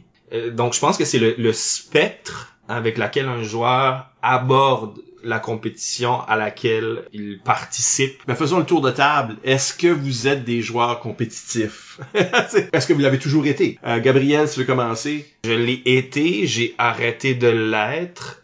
Ça a été peut-être mes pires années d'improvisation et je le suis redevenu. Et ça a vraiment changé mon rapport au jeu et je me suis remis à jouer vraiment, j'ai l'impression, du moment où j'ai repris plaisir et que je me suis donné la permission à cette compétitivité-là. Okay. Qui, je crois, peut devenir maladive. Tes pires années, t'étais pas compétitif. Tu niais la compétitivité On m'a incité, je crois, à nier la compétitivité. Il y avait quelque chose dans l'air de ben c'est pas compétitif, c'est juste pour le fun. L'impro, c'est juste le fun. Puis je veux dire, à un moment donné, juste le fun, je pense que ça amenait une lâcheté ou un laxisme. Je suis complètement d'accord avec ce que tu dis là. Qui rendait très flat bien les improvisations. Ouais, pour moi, c'est une incompréhension. On en parlait, là. Oui. De tour, Isabelle, toi, est-ce que t'es une joueuse compétitive? Je pense que je peux l'être, mais ça m'avantage pas. Je pense que naturellement, je suis pas compétitive, sauf peut-être à l'interne avec moi-même, avec ce que je sais que je suis capable de faire. Mais je pense que je peux également être très dure sur moi, puis que si tout d'un coup je me sens qu'il y a une pression de gagner, que comme faut performer là parce que faut absolument gagner là, ça c'est certainement pas un avantage pour moi comme joueur. Comme entraîneur, je suis plus compétitif par exemple. Ah, intéressant. Mais à l'interne. dans ma tête. Oh, oui, ok, t'es pas en train de... Je suis pas en train de nécessairement imposer Ah, ça. Tu donnes pas des coups de clipboard, là. C'est Gagnez ça! Mais ça veut pas dire que comme je suis pas en train de nécessairement stratégiquement mettre mon enjeu. Ouais. Parce que moi, je suis une des personnes qui, publiquement, nie la compétition. Ça dépend comment on la définit. Parce que, comme personne, comme joueur, je suis excessivement compétitif. Quand je suis dans un match d'impro ou dans une impro, je suis là pour la gagner, là. Je suis pas là pour... Et quand on dit la gagner, c'est là qu'il y a des problèmes de sémantique. Qu'est-ce qu'on veut dire par la gagner? Puis quand tu parlais tantôt d'avoir gagné ta première QI, malgré le fait que le résultat sur papier n'était pas une victoire, comme ça, c'est la vraie victoire. La victoire sur soi, la victoire sur le potentiel que ton équipe a et vaincre, topper cette chose-là. Hey, une gang de rookies, on était tous à notre première QI, puis on se ramasse en prolongation, en finale. Je veux dire, on a tué toutes les légendes que vous nous aviez contées, là. Je veux dire, l'improbabilité de cette réussite. Ma première QI, je jouais avec Edmundston. On est comme 2 joueurs potables. 3, mais il y en a un qui a gelé. Puis du monde qui était comme, c'est très disparate. C'est petit comme milieu. Puis on s'est rendu en demi-finale, puis on s'est fait battre en supplémentaire par Moncton, qui ont gagné. Tu sais, wow! Quand Edmundston s'est rendu là, je file comme, ok, ben, on s'attend à rien. Donc pour nous autres, c'était une victoire. Comment tu définis le succès? Comment tu définis gagner? Puis là, si t'es en compétition, ta compétition est pour quelque chose. Si c'est le trophée, puis l'étoile, puis le vote, ben là, tu peux gagner en trichant. Tu peux gagner en faisant quelque chose de mauvais. Il faut que quelqu'un gagne une impro qui est pas bonne. Ouais, tu peux décrocher mieux qu'un autre joueur. Ah ben oui, je suis un maître de cela. Mais tu sais, c'est ça, c'est comme, quand une impro est mauvaise, on a tout perdu. Mais il y a une équipe qui va gagner le point. Oui. Quand une impro est bonne, on a tout gagné. Mais il y a seulement une équipe qui va gagner le point, pas les deux. Faut aussi ajuster, là, comme, qu'est-ce qu'on demande de soi. So, moi, quand ce que je dis, je rentre dans une impro pour la gagner, je rentre dans une impro pour la pousser, dans mon cas, là, la pousser à quelque part qu'on n'a jamais vu, pour déjouer l'autre joueur, ou pour défier l'autre joueur, pour amener ça ailleurs que dans l'ordinaire, pour intéresser, faire rire, toucher, moi je suis moins touchant que d'autres, là, mais d'avoir un impact sur le public. Ça, c'est gagné, qu'on gagne le point ou non. Mais immatériel, puis je pense pas que je m'en souviens là, une couple d'années plus tard, là, qu'est-ce qu'il y a eu, quel point. À part certaines impros qui ont été racontées beaucoup, donc solidifier le moment, comme on disait. Donc moi aussi, je me considère un joueur compétitif, mais un joueur compétitif qui dit aux gens que ce n'est pas une compétition, c'est un spectacle. Parce que pour moi, il y a quand même une compétitivité dans rendre un spectacle. Quand l'été entre ma 10e et ma 11e année, quand j'ai fait les ateliers de la LIA, Samuel Chiasson nous avait donné un atelier, puis il y avait une mythologie autour du personnage d'improvisateur de Samuel,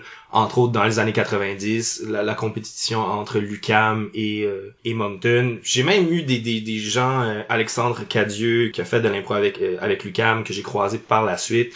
Il m'a reparlé de la rivalité Moncton-UQAM. Lui, je pense que c'était un peu plus tard, mais tu sais, qui reparlait de ces noms de joueurs-là. Et Samuel, mettons, on parlait de cette époque-là aussi comme les Golden Years, où est-ce que, tu sais, il poussait à toutes sortes de niveaux. Et était dans une époque aussi à la LIA, j'ai l'impression, où il était un peu tanné de la game, ou en tout cas, j'ai envie de dire, par rapport à d'autres impros que je l'ai vu faire par la suite, où est-ce que je pense que je l'ai vu vraiment avoir du plaisir, pas forcément paresseux, mais lassé de certains trucs de la game. Et en même temps, tu sentais tout le génie derrière ce joueur-là. Il est arrivé avec cette espèce de philosophie-là. Il dit, j'ai toujours rentré dans un impro en disant, bats moi. Et j'ai beaucoup aimé cette philosophie-là lorsqu'elle m'a été inculquée. Je l'ai laissée de côté. Et du moment où je l'ai reprise, parce que bats moi, c'est pas, je vais te battre. C'est pas je vais gagner. Bah moi, c'est soit meilleur que moi et moi je vais vendre chèrement ma peau. Et si tu me bats, ça veut dire que t'aurais été meilleur que moi. Puis si tu me bats, ben tant mieux. Parce qu'à un moment donné, je te battrai à nouveau. Puis sais-tu quoi? Je pense que c'est un peu l'origine de cette lassitude-là. À un moment donné, Sam était tellement au top du pool de joueurs que bah moi, il y a pas grand joueur qui pouvait. Puis Sam se devenait visiblement ennuyé. Parce que il y avait pas de façon que cette personne-là le batte. Dans des QI, oui, tout ça, mais au local, là, c'est là où je pense que dans la LIA, moi je trouvais que Samuel était très performant. À la LICUM, c'était variable parce que je pense que bas moi à un joueur de première année, à la majorité des joueurs qui étaient là dans le fond, c'était juste pas faisable pour ce joueur-là. ouais, non, mais tout à fait. Puis tu le sais, puis c'est comme si moi je vais tout faire pour pas que tu me battes parce que c'est ça ton défi. Ben il y a du monde, c'est trop facile de se rendre à ce Ben, niveau-là. en pratique, ça devient, je t'ai détruit complètement. Puis ça, c'est pas nécessairement mieux, tu sais, comme, ta première année, puis moi, si je fais mon meilleur... C'est pour ça que moi est bon, surtout quand tu commences, puis quand ce que t'es parmi des pairs, des gens qui sont de ton niveau. Mais je pense qu'aussi, à un moment donné, il y a plus de samouraï à battre, là. C'est trop facile. Donc, c'est à toi de te dire, bats-toi. Bats-toi toi-même. Bats-moi, c'est situation. Oui, puis c'est plus dans une mix que dans une comparée aussi, tu sais. Oui, je veux c'est dire, ça. c'est moi et I guess bats-toi d'une certaine façon aussi. Non, mais Parce que il y a quelqu'un qui, je sais pas qui m'a dit ça, mais que la compétition était avec le public. Comme c'est où est-ce qu'on met le focus de notre compétition? T'es-tu en train de te battre toi-même pour t'améliorer? Faire des choses que toi t'as jamais fait. La compétition avec le public, c'est comment est-ce que je fais réagir, surprendre ce public-là qui maintenant me connaît bien et est habitué à mes Chekhov puis mes révolutions françaises. Comment est-ce que je fais pour battre la situation, tu sais là, et amener ça à quelque part. J'aime aussi le fait que quand tu jouais, toi, t'essayais de pousser des limites, mais ça, c'est se battre contre le format. C'est se battre contre les attentes de l'impro match, de qu'est-ce qu'on s'attend de ce spectacle-là. Donc, il y a une compétition qui est plus abstraite, j'avoue, Oui. mais qui... Et il y a quelque chose de juste, je pense aussi, la compétition avec le public. C'est-à-dire, je me souviens aussi dans So You Think You Can Improv, puis une demi-finale, puis c'était comme moi contre Dave Doucette. On avait fait 2 solos. Dave a fait une impro plus physique punchy. Moi, j'avais fait une dramatique je vais mourir et whatever. Qui étaient 2 de nos marques. T'étais parmi les juges, puis t'avais dit, tu sais, on a une pomme puis on a une orange. Difficile de les comparer. Sauf, est-ce que vous avez vu une meilleure pomme ou est-ce que vous avez vu une meilleure orange? Et votez en fonction de ça. Et je pense que comme joueur, c'est intéressant soit si tu vois qu'il y a un bac de pommes, d'aller explorer les oranges, ou s'il y a un bac d'oranges, d'aller explorer les pommes. De dire au public, oui, vous avez pris goût, c'est le fun, les pommes, vous avez du cidre, vous avez des jus de pommes, vous avez du cidre de pommes, vous avez des tartes aux pommes, vous avez des croustades aux pommes. Ah, tiens, une orange. Qu'est-ce que tu vas faire de l'orange? Et je pense que ça fait partie aussi de ça, du challenge. Je pense que la compétitivité naît aussi de cette idée-là du challenge, d'essayer d'être battu, de se battre et de battre aussi les attentes, quitte à proposer quelque chose qui va flopper. Parce que c'est pas grave de perdre une improvisation. C'est vraiment pas grave. Je veux dire, bon, il y a des fois c'est plus plate que d'autres. Je veux dire, Oui, mais c'est pas de la chirurgie, là. Il y a pas personne qui va mourir. Non, c'est ça. Peut-être notre carrière. Ben, carrière d'impro, wow.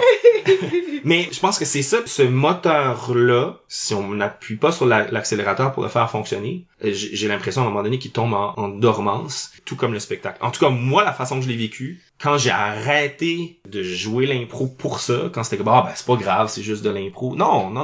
C'est pas grave, on n'a pas besoin de gagner. Non, on n'a pas besoin de gagner, mais on a besoin de vouloir gagner. Parce que c'est ça la contrainte qu'on accepte en étant dans cette game-là. Ben, je pense que l'incompréhension là, de l'idée que ce n'est pas compétitif ou qu'on veut pas faire paraître souvent c'est ça qu'on est en train de dire aux joueurs là. Parlez pas de ça comme une compétition puis qu'il faut gagner puis il faut ceci puis ça parce qu'il y a des joueurs que ça les tue. Dans ton équipe ça shut down des joueurs. Mais il y a aussi je pense l'incompréhension c'est de après ça dire c'est juste pour le fun. Ben juste pour le fun c'est quelque chose que tu fais dans ton salon puis entre tes amis.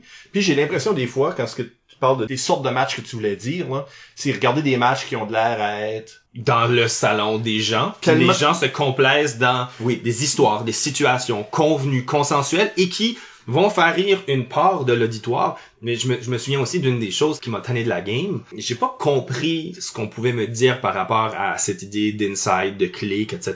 Mais d'aller voir des matchs, puis de voir des gens qui rient, puis faire comme... Je la pogne pas, puis j'ai l'impression qu'on rit de quelque chose qui n'est drôle que pour ceux qui savent. Et à un moment donné, je pense que ça aussi, c'est faire fausse route par rapport à ce qui est censé être l'essence du jeu. Il me semble que quand j'ai vu des improvisations, j'y avais toujours accès. Ou les meilleures improvisations, j'y avais toujours accès, peu importe mon background. Peut-être des choses que je saisissais pas, des nuances, mais j'étais quand même inclus comme spectateur. Je cherchais pas le rire d'une personne qui va comprendre que j'ai fait une impro la semaine passée qui était là-dessus. L'inverse de compétitif est apparemment paresseux. Ou ce que je me force pas. Ben, je pense que c'est une fausse... Je pense qu'on voit ça comme les deux seules options. Ouais, c'est pas... C'est pas nécessaire. Il y a plein de zones grises entre extrêmement compétitif. Puis ça c'est l'affaire aussi qu'on oublie parce qu'il y a compétitif puis là il y a comme négativement toxique. Ah oui. compétitif. Puis je pense que le contraire de ça devient de la lâcheté où est-ce que juste pour le fun peut facilement tomber dedans. Mais je pense qu'il y a tellement de zones grises. Si t'es pas motivé par gagner, mais t'es still motivé de donner un bon spectacle, soit tu joues pour le fun,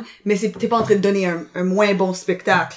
parce que t'es motivé d'une autre façon à donner un bon spectacle, tu sais. Je pense qu'il y a cette zone-là, puis je pense qu'on force souvent le monde de choisir. C'est soit que t'es compétitif, ou que tu joues pour le fun, puis ça, je pense que c'est... Mon impression, c'est beaucoup que, malgré qu'on a un jeu excessivement flexible, puis qui est supposé t'entraîner à la flexibilité mentale, il y a beaucoup de joueurs, puis peut-être que c'est parce que par manque d'expérience, puis là, après ça, il y a quelque chose dans leur cerveau qui se solidifie de la mauvaise façon, là.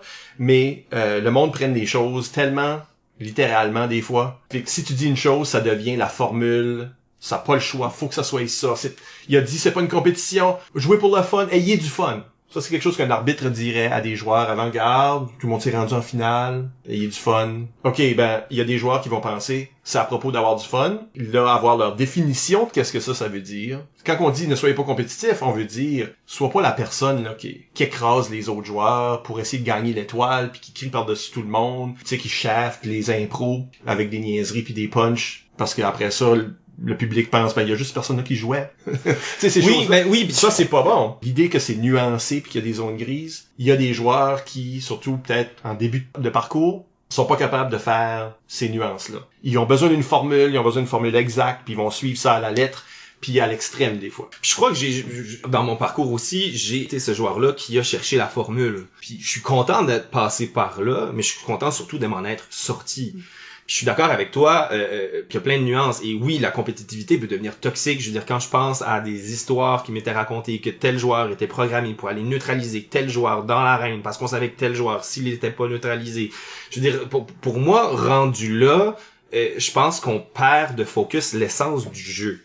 Parce que ça reste un jeu. Et qu'on perd l'essence du spectacle aussi. Je n'ai jamais perçu la compétitivité comme quelque chose de réussi si c'était du moment à je vais chercher à gagner à tout prix. Et c'est là aussi où je trouve que moi c'est intéressant. Parce que c'est pas je vais essayer de te battre à tout prix, c'est sois meilleur que moi dans ton improvisation. Ben, en quelque part, c'est je me donne le défi d'être meilleur que toi. Puis toi, t'as comme défi d'être meilleur que moi. Aussi. C'est comme un défi que tu te lances toi-même. Tu dis, toi, faut que tu sois le meilleur que tu peux être. Parce que moi, je veux être le meilleur que je peux être à cause de toi. Puis ça, c'est comme un défi que tu te lances à toi-même, dans le fond. Oui, puis tu sais, je pense tout dépendant des postures. C'est sûr aussi comme entraîneur, j'avais pas forcément la même posture que comme joueur, mais même comme capitaine au sein d'une équipe, qui n'avait pas d'entraîneur, ben j'avais l'impression qu'on finissait par porter un espèce de double chapeau au niveau de ce que j'ai appris à nommer la gestion du banc, de s'assurer que tout le monde joue, de s'assurer qu'il y ait une diversité de paroles et d'univers qui soient mis de l'avant, que si on est 4 joueurs sur le banc puis qu'il y a 5 mixtes, que tout le monde parte au moins une mixte. Et aussi de laisser... Parce que ça, c'est anti-compétitif, Gabriel. Dans le sens où si j'ai un gun, c'est lui que je devrais envoyer dans... Pourquoi t'envoies la cuillère? Oui, si j'ai un gun, pourquoi j'envoie la cuillère éventuellement? Tu sais, pourquoi est-ce que je donne de la place à tout le monde? Comme on connaît les réponses, là. Oui. Mais c'est anti-compétitif dans ce sens-là. Mais c'est pas une stratégie, ça. C'est pas stratégique, non. Ben, puis je pense que ça dépend aussi. Moi, au contraire, je le vois comme une stratégie, une espèce de compétitivité aussi, et une marque de confiance, certain, à l'équipe qu'on a. Et aussi une marque de confiance et un challenge envers le public de dire, si vous voyez cette équipe-là, c'est parce que chaque joueur sur cette équipe-là a un univers, quelque chose à dire et quelque chose à faire. Puis chaque joueur est capable d'aller là où vous ne les attendez pas et de donner une place ou une parole à ces joueurs-là aussi. C'est de diversifier les prises de parole qu'on va voir dans l'arène, qui apportera peut-être pas toujours la réponse souhaitée du public, mais qui forcera le public à aller ailleurs qu'il pense où je dois aller. Puis ça, oui, peut-être au prix de sacrifier la victoire d'une impro, mais je crois pas que c'est au prix de sacrifier une compétitivité au niveau du challenge qui est le spectacle impro match. Parce que de diversifier ça, ben tout à coup, ça mène... Puis c'est sûr qu'il y aura des fois des personnes qui seront plus en feu pour un match et tout ça, des gens aussi qui seront plus en retrait, qui se sentiront moins en forme, d'être ouvert à ça. Mais je dirais aussi, tu sais, particulièrement plus ça allait, puis même demi-finale par rapport à une finale, j'étais souvent un joueur de demi-finale. Mais lorsqu'il était en finale, c'était vraiment les finales qu'on a remportées. C'était les finales où est-ce que tout le monde avait sa place et à jouer parce que on se lassait pas du ton qu'un joueur. Un gars a juste 6 balles dedans, mettons. Ouais, c'est ça. La 7e. Puis 8 impros, ça. C'est ça. Là, je veux juste, mentionnons Mathieu Quimper ici, qui sur Facebook a laissé comme une couple de questions dans ce sens, puis peut-être nous encadrer un petit peu. Il demande quelle est l'influence des entraîneurs sur la compétitivité des joueurs et est-ce que jouer sans entraîneur derrière le banc a un impact sur la compétitivité d'un joueur ou de l'équipe. Donc, outre votre propre compétitivité, qui peut être, comme toi tu disais Isabelle, cachée ou en dedans de ta tête. Vous êtes en train de gérer des joueurs. Il y a des joueurs qui répondent bien à la compétitivité, peut-être. Il y en a d'autres qui répondent moins bien. Toi, t'es compétitif, peut-être que tu fais des choix en caucus, en gestion, en motivation, en ce sens. Mais est-ce qu'il y a est-ce que ça se transmet, ça, là? Est-ce que toi, est-ce que ça change le joueur, ce que toi, t'es en train de faire ou ta propre attitude? Ben, je trouve actually ça intéressant que tu disais par rapport à envoyer tous tes joueurs, parce que c'est vrai que c'est quand même une power move de comme, moi je peux envoyer n'importe quel de mes joueurs, puis... Quand est-ce que le monde commence à voir les joueurs jouer, il y a une perception de, ça c'est le 3e joueur sur la carte. Comme le monde font comme, c'est quoi cette équipe-là? Jouer avec les attentes. Si je pense au Vert la dernière année, avec Pascal, Dave, puis Mathieu, avec Bianca, je pense que j'avais 4 joueurs qui étaient capables d'amener une improvisation à peu près n'importe où et capable de surprendre. Et c'était cet univers-là que j'avais envie de montrer, de présenter. Je pense que quand coachait Mathieu Martin aussi, je sais pas si l'équipe de Mathieu Martin était l'équipe avec les 8 meilleurs joueurs, mais c'était la meilleure équipe. Ouais. Et Moneyball. Oui, Moneyball, oui, c'est ça. Oui, mais au sens que, tu sais, je veux dire, on avait des joueurs qui construisaient plus, on avait des joueurs qui punchaient plus, on avait aussi des joueurs qui avaient une synergie et une façon de construire ensemble et une connaissance l'un de l'autre, une amitié aussi, qui faisait en sorte que lorsqu'arrivait à la Gogoune, ils faisaient des impros comme personne n'arrivait à en faire.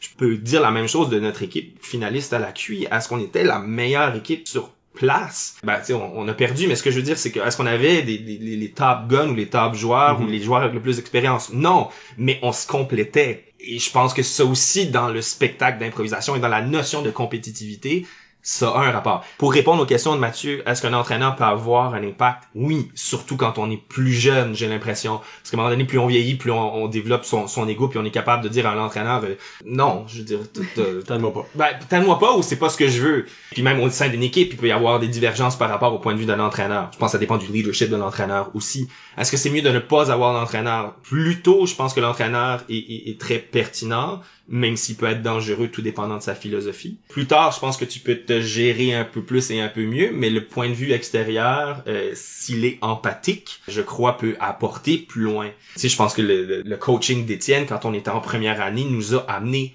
plus loin parce qu'il nous a présenté des façons de faire de l'improvisation qu'on ne possédait pas et tout à coup on s'est ouvert des mondes pour nous devant lesquels on avait la permission de se les approprier. Puis sinon après ça sur le banc tu sais, je veux dire, je pense que c'est une question de confiance inhérente à qui est là. Je pense que la compétition, le niveau de compétition d'un entraîneur peut avoir surtout un impact sur les joueurs, à moins qu'ils sont comme extrêmement agressifs, comme on va tuer l'autre équipe, comme à moins que t'as comme ça, which que je file qui est pas comme la norme pour l'impro. Je pense que ce que la compétition d'un entraîneur paraît, c'est si l'entraîneur stratégise la façon qu'il construit une équipe à un tel point où est-ce que là ça devient nuisible pour les joueurs parce qu'ils font juste du sens comme un tout. La deuxième partie de la question c'est comme là ils sont tout seuls puis pas avec leur tout spécifique là, ils peuvent-tu quand même exister sans les autres fonctions autour d'eux. So, si, par exemple, un entraîneur stratégise dans le sens qu'il pigeonhole un peu, il te force à être quelque chose parce que l'équipe a besoin de ça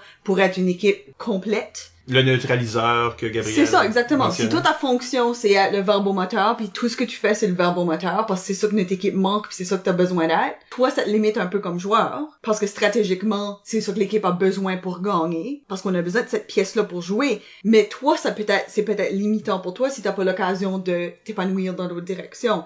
Puis là, ensuite, quand tu deviens une entité séparée à cette équipe-là, à l'université ou un ZEB, whatever. Qu'est-ce que tes réflexes par rapport à l'improvisation sans les autres outils que t'as normalement autour de toi pour appuyer, comme compléter les autres rôles que toi, ta fonction est pas ça. So, je pense que si tu surstratégises la façon que tu crées ton équipe, comme au lieu de regarder les joueurs que t'as devant toi pis tu dis, OK, well, c'est la façon qu'on va faire jouer ce monde-là, on va essayer de rendre everyone le maximum de bons qu'ils peuvent être. Pour moi, personnellement, ma philosophie, c'est d'être le plus polyvalent possible pour que tout le monde ait la capacité de faire n'importe quoi. Moi, j'ai toujours visé la polyvalence. Comme c'est de même choisi mes équipes. Puis j'ai eu le bonheur, là, si on veut, là, d'œuvrer seulement en universitaire. Comme, tu sais, les joueurs sont déjà un petit peu plus formés. Yeah. Au secondaire, au primaire. Mais tu choisis des joueurs qui sont polyvalents, puis là, le travail pratique, c'est d'améliorer leurs faiblesses, de les raffiner leur force, puis d'apprendre à travailler ensemble. Fait que mon joueur est bon tout seul, puis il est bon dans une autre équipe, mais dans cette équipe-ci, c'est là où ça va le mieux profiter, mettons. Mais il peut quand même faire tout. Parce que moi, si on envoie une caméra dans l'espace-temps pour me regarder coacher des équipes universitaires, là, on verra que je fais presque rien sur le banc, s'il reste plus de temps, tu sais, des choses comme ça. Mais mes joueurs sont autonomes. Ils ont pas besoin d'un coach là. Tout le travail se fait à l'avance. Quand est-ce que t'es compétitif, moi je dirais qu'il y a des pensées qui te viennent en tête quand t'es sur le banc. Puis des pensées qui sont comme, toi tu sais c'est quoi les points, tu sais que celle-là, si on veut avancer au prochain niveau, faut la gagner. Faut gagner ces 2 prochaines impôts. Faut gagner celle-ci, ok? Puis là, le caucus, le monde font tout comme un tel joueur qui peut-être sous-performait ou le joueur qui était en retrait pendant toute la game parce que file pas trop, intimidé, je sais pas. Puis là, le monde font comme, t'as pas encore joué, t'as peu joué, ça c'est ton tour. Puis toi, tu sais, c'est comme, ça c'est l'impôt qu'il faut gagner. Il y a des choses qui te passent en tête. Est-ce que t'interviens? Est-ce que ça c'est le moment où ce que tu montres ton vouloir de gagner? Et que tu dis... Là, comment tu set up le joueur que t'as choisi à la place avec ce headspace-là aussi, tu sais? Puis, normalement, moi, ce que j'ai fait dans le passé, c'est... J'ai rien fait. OK, l'équipe en entité a choisi personne X. On va laisser personne X. On sait jamais. Ça, c'est le moment. Tu sais, si tu changes une chose, puis t'envoies ton gun, puis le gun chie dans la pelle, c'est possible, là. Ben là, toi, t'as fait une mauvaise décision. Si tu laisses juste ça aller organiquement, OK, ils ont choisi cette personne-là devrait rentrer avec une certaine confiance de savoir choisir pour rentrer dans cette impro-là. Cette personne-là sait pas qu'elle doit gagner, ou en tout cas, on présume, peut-être que ça va être comme magie. Puis là, c'est pas de la magie, puis là, ton équipe perd, puis, comme généralement, mes équipes sont des équipes finalistes, mais perdantes.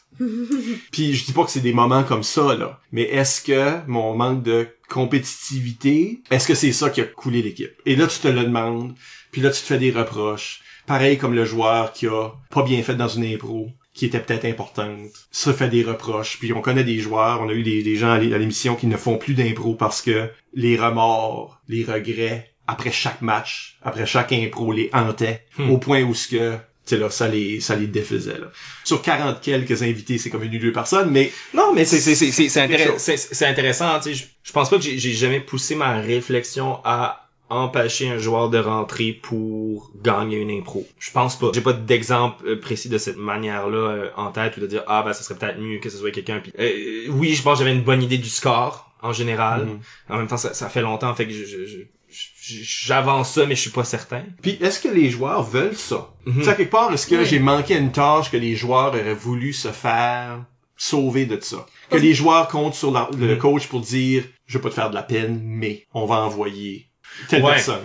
Moi, j'ai souvent coaché des équipes puisque la majorité de l'équipe aurait pas réagi positivement à se faire dire, là, faut gagner la prochaine game, là, sinon on n'est pas en demi-finale. Puis j'ai d'autres joueurs que ça leur prenait un peu ça. Mais j'avais une équipe très compétitive aussi. Faut que tu saches quelle sorte de joueur. T'es en train de gérer des personnalités, là. Je pense aussi, point de vue de l'entraîneur, je me souviens avec l'équipe de Mathieu Martin, j'étais tout le temps celui qui faisait un retour sur les matchs. Puis à un moment donné, je sentais une certaine lassitude de la part de l'équipe par rapport à ça, ou tu sais, l'espèce de reproche de comment vous êtes pas capable. Puis à un moment donné, on était je pense que c'était en demi-finale à la Gougoune en 2009. Puis j'étais arrivé avec eux autres, puis je dis, on va s'asseoir, puis on va revenir sur le match, puis j'ai senti, je le savais déjà. En fait, j'ai rien à vous dire. Je dis là, on a travaillé toute l'année, là. Là, comme, vous savez ce que vous faites, vous êtes rendu à vous connaître, à connaître le jeu. J'ai rien de plus à vous dire, sinon, enjoyez-vous, puis savourez chaque moment. Tout à coup, aussi, c'est de dire comme, on n'a pas besoin de toujours décortiquer. Puis tu sais, je te dirais, c'est peut-être ça le jeu de l'entraîneur. Le leadership, je pense, c'est savoir aller de l'avant, mais savoir s'effacer aussi. Mais en même temps, je pense que c'est la force de n'importe quel joueur d'impro aussi. De prendre autant de plaisir à avoir quelque chose de complémentaire que d'avoir quelque chose de central et de savoir que l'impro va être meilleur à cause du rôle que tu as à jouer et que c'est le rôle que tu as à jouer pour que l'impro aille de l'avant. Je pense que c'est tout aussi, sinon plus jouissif que d'être au centre. Ou en tout cas, il me semble que le plaisir optimal, c'est ça. De dire on va être dans une finale, c'est pas forcément pour que quelqu'un shine, c'est pour que l'équipe shine. Et si l'équipe shine et que l'équipe gagne, la victoire est d'autant plus importante, j'ai l'impression, parce que tout le monde a contribué à cette victoire-là. C'est beaucoup de choses à jongler. Comme pour le joueur, mais pour le coach aussi qui devrait avoir une vue d'ensemble de tout ça, qui est aussi en train de bâtir une équipe pour les années à venir. Oui, c'est pas juste à propos de donner du temps de glace à nos joueurs du moment, mais faut donner chance à d'autres parce que l'année prochaine, Gabriel est plus dans mon équipe, là. Fait que ça va me prendre quelqu'un d'autre. Si j'ai pas développé personne d'autre, ben... Ouais, non, la ligue, ben, pis, tu sais, je veux dire, la ligue, ça se renouvelle, puis on est dans un processus de renouvellement continu, tu sais. Je pense pas que j'ai jamais été aussi stratégique que ce que t'évoquais par rapport à un joueur sur le banc, de classer ou tout ça. C'était vraiment plus de faire, qu'un joueur soit capable de reconnaître ça, c'est mon impro, puis de reconnaître aussi, ça, c'est l'impro de... Puis en même temps, aussi, un joueur qui se permet de dire, hey, j'ai envie d'essayer ça, puis de faire comme, hey, go, vas-y. J'avais une certaine facilité avec la rimée, mais à un moment donné, ça me faisait suer de prendre toutes les rimées. Ouais, non. On s'entend. Je veux dire, j'ai pas... Oui, puis là, il y a un joueur qui dit, je vais l'essayer, puis tu fais comme, c'est pas une valeur sûre. Non, mais en même temps, si t'es le joueur arrimé, t'arrêtes de devenir une valeur sûre. Parce que tu deviens un cliché. Le public vient bored anyways. Comme si c'est réussi, t'as moins de crédit, parce que c'est comme, fait tout le temps ça. Ouais, c'est ça. On sait bien. Tu sais, je veux dire, à un moment donné, le Royal Rumble, catégorie au hasard, c'était une rimée, j'étais contre Dave Lausier, c'était pas sa force, Dave a fait un espèce de show. J'ai fait une rimée potable, puis bien, je veux dire, Dave c'était pas sa force, tout le monde le savait que c'était ma force. Ouais. Dave a fait une coupe de rimes, le monde aime puis je veux dire, puis là, l'underdog, là. Ouais, puis c'est correct, je veux dire, Dave est un super joueur d'impro, puis il avait fait une meilleure impro que moi. Mais ce que je veux dire aussi, c'est que c'est pas d'abuser de la force de quelqu'un, c'est pas le nourrir non plus. Au contraire, c'est probablement finir par lui nuire parce que ça le caste dans un moule. Et je pense qu'il y a rien de plus dangereux qu'un moule dans un jeu improvisé. Parce que tout à coup, la boîte apparaît puis t'es plus capable d'en sortir. Parce que là, on parle de stratégie. Ça me ramène à la question à Frédéric Melançon ici, là. Est-ce que la compétitivité pousse le joueur à contrôler l'impro en poussant son caucus par-dessus tout? Donc lui, il parle d'une stratégie spécifique, mais ça peut peut-être nous ouvrir là, vers d'autres stratégies comme ça, là, des sortes de triches. Je sais pas si on va appeler ça une triche, mais est-ce que contrôler l'impro, est-ce que pousser notre caucus, déstabiliser l'autre joueur, de cette façon-là ou d'autres façons, devient stratégique? Est-ce que c'est fair? Est-ce que c'est de la bonne compétition? Je vous pose les questions, là. Je pense que comme tout en improvisation, oui, mais non. Parce que je pense que déstabiliser un joueur peut être positif, mais comme l'intention qui est peut-être sous-entendue, qui est comme négative, ça c'est jamais utile. Parce que ça marche peut-être une fois ou deux, mais je pense que le public, puis certainement des juges, catch on vraiment vite que c'est un comportement qui veut juste disabler l'autre joueur, sauf que t'as la majorité de la place, ou que tu restes dans le souvenir le plus vivant pour qu'on oublie ce qui s'est passé, que l'autre joueur a contribué. Tu sais là, comme des choses comme arriver dans les dernières comme 20 secondes de l'impro pour comme commencer quelque chose, pour que ça a l'air comme si ton équipe a contribué, mais vraiment ça n'a pas apporté grand-chose, il y avait pas une raison que t'as rentré parce que tu filais que ton équipe était plus autant centrale que l'autre équipe, surtout voulais mettre des yeux sur ton jersey juste à la fin, pour que le monde se rappelle de juste la fin. Ça, c'est la sorte d'affaire qui est stratégique, qui probablement marche beaucoup du temps, si c'est pas des yeux critiques là, qui le regardent, mais qui est négatif pour un spectateur qui s'y connaît, un juge, mais aussi ça crée comme un à la fin de l'impro qui est comme déplaisant. Que si tu fais ça trop, je pense que là, le monde va commencer à faire comme là, le joueur là, tout ce qu'il fait c'est interrompre des fins d'impro là, tu sais. Ça file rude, ça file... Ouais, parce que je dis il y a des extrêmes et des extrêmes naïfs à ça. Tout le refus du caucus de l'autre pis ces choses-là vient normalement pas d'une place de compétitivité. Je pense que ça vient d'une place d'insécurité. Oui, tu veux être à l'aise dans ton idée. Je suis pas à l'aise parce que pour moi, le caucus, c'est un peu juste que mon idée va, mais si là, faut que je suivre ton idée. Mais les joueurs plus vieux ont pas cette excuse-là. Ils devraient être capables de faire ça. Ça, c'est un débutant move, usually. Je pense pas que imposer un caucus soit une stratégie quelconque ou permet d'imposer un caucus lorsque t'es dans une impro, une mixte ou une comparée. Je pense qu'il faut laisser la place à ce que l'impro propose. Je pense pas que la compétitivité pour moi, c'est d'imposer une idée ou d'imposer un caucus. La seule nuance que j'amènerais peut-être par rapport à ça, puis je sais pas à quel point c'était stratégique, mais je pense que c'était vraiment une découverte de la catégorie, du potentiel de la catégorie. C'était les poursuites dont je vous ai parlé tout à l'heure, mais des poursuites fermées. Le verbe trou de chuter, c'est-à-dire être un trou de chute pour une autre équipe, en fermant une poursuite, en ayant une histoire fermée pour une poursuite, ça peut être perçu comme une espèce de stratégie déplacée ou malsaine pour le spectacle.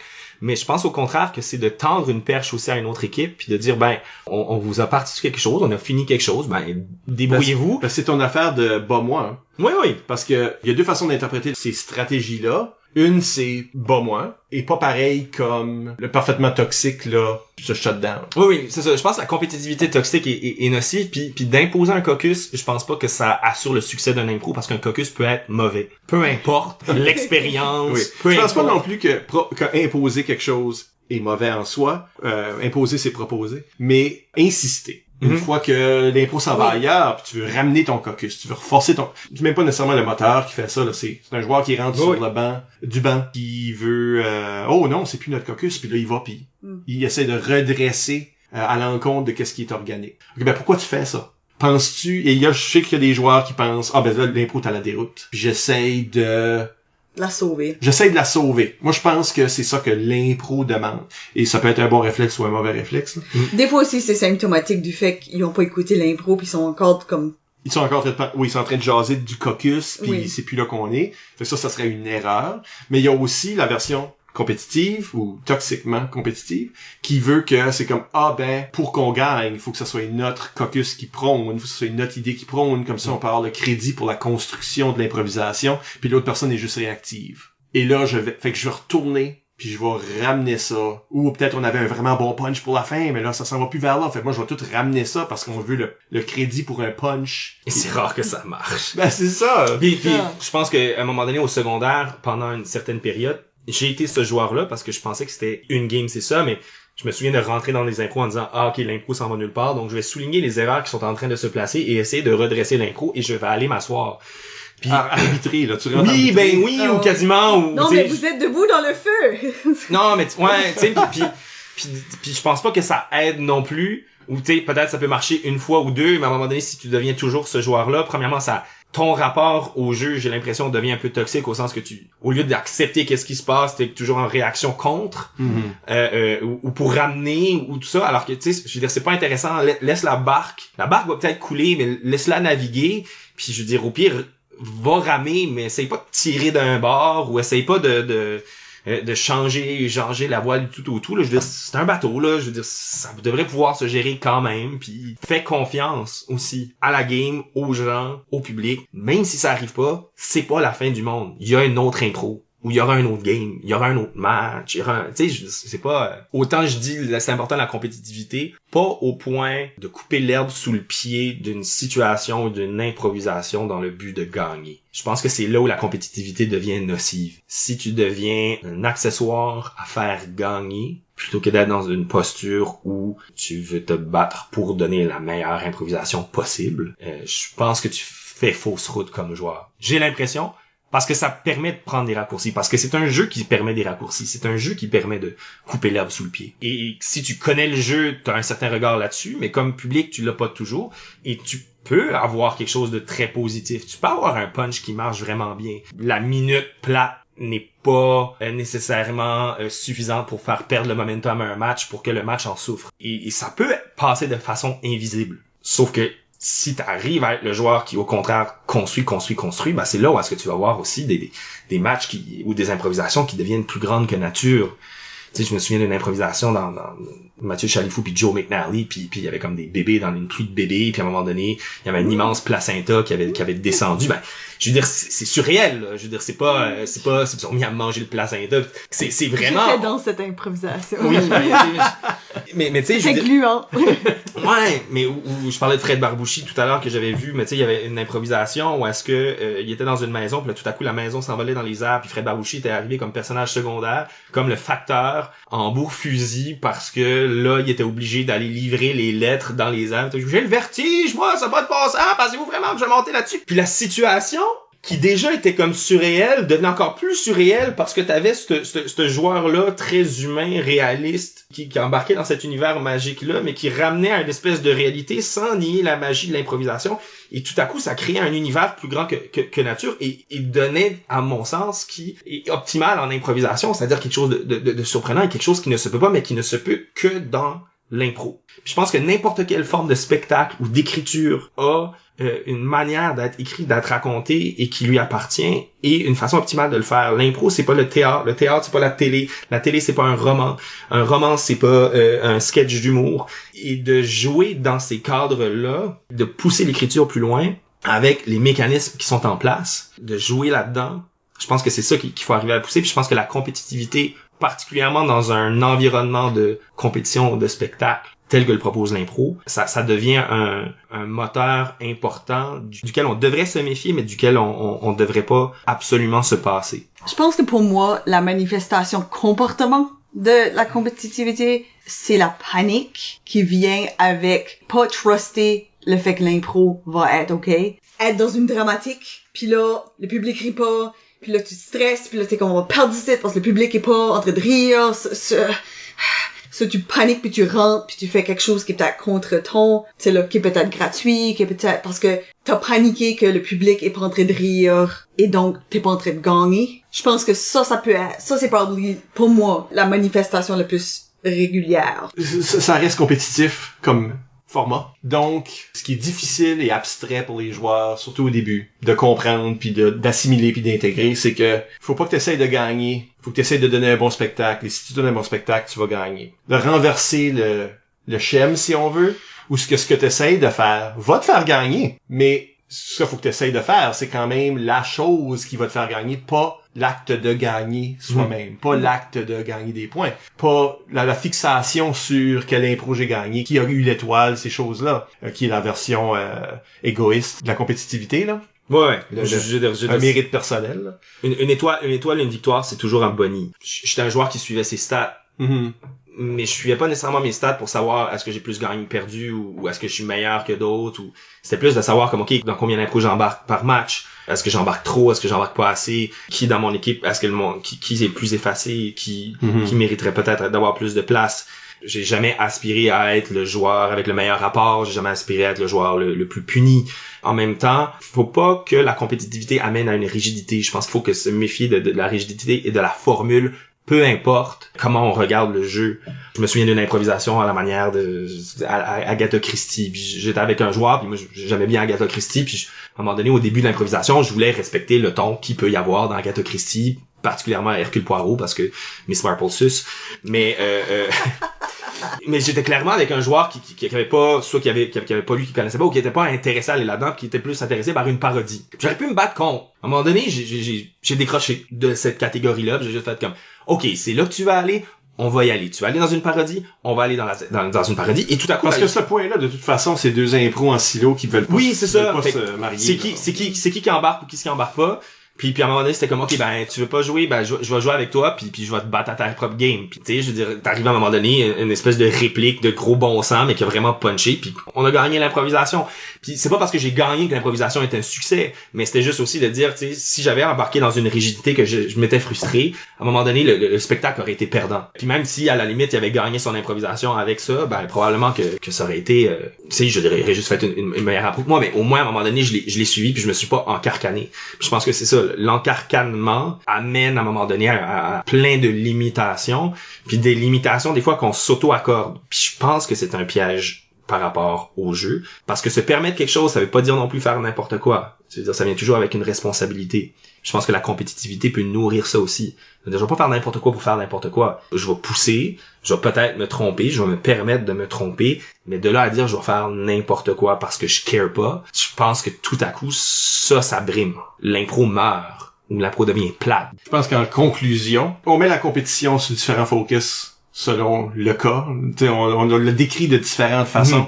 La compétition, c'est juste négatif vraiment quand on est en train de se battre. Ce qui me semblait être le point commun, c'est quand on essaye de se battre avec l'impro. Si on est contre le mouvement organique de l'improvisation en cours, c'est là qu'on est toxique. On compétitionne avec l'autre personne, on peut compétitionner avec le public, essayer de charmer ce public-là. On peut être en compétition avec les limites du jeu tel qu'il est compris. Mais si on se bat contre l'impro organique en train de se passer, si on est en train d'embarquer des joueurs qui ont pas d'affaires là, si on est en train d'amener des idées qui ont pas d'affaires là, si on est en train, si on est en train de refuser ce qui est en train de se passer, c'est compétitionner avec ce que l'impro veut devenir, là on devient toxique.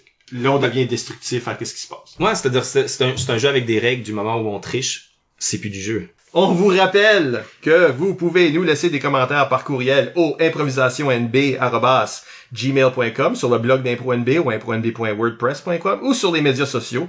Nous sommes ImproNB sur Twitter et Instagram et ImprovisationNB sur Facebook.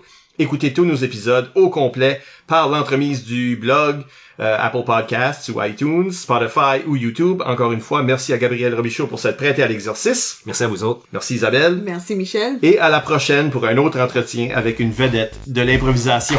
Theme song!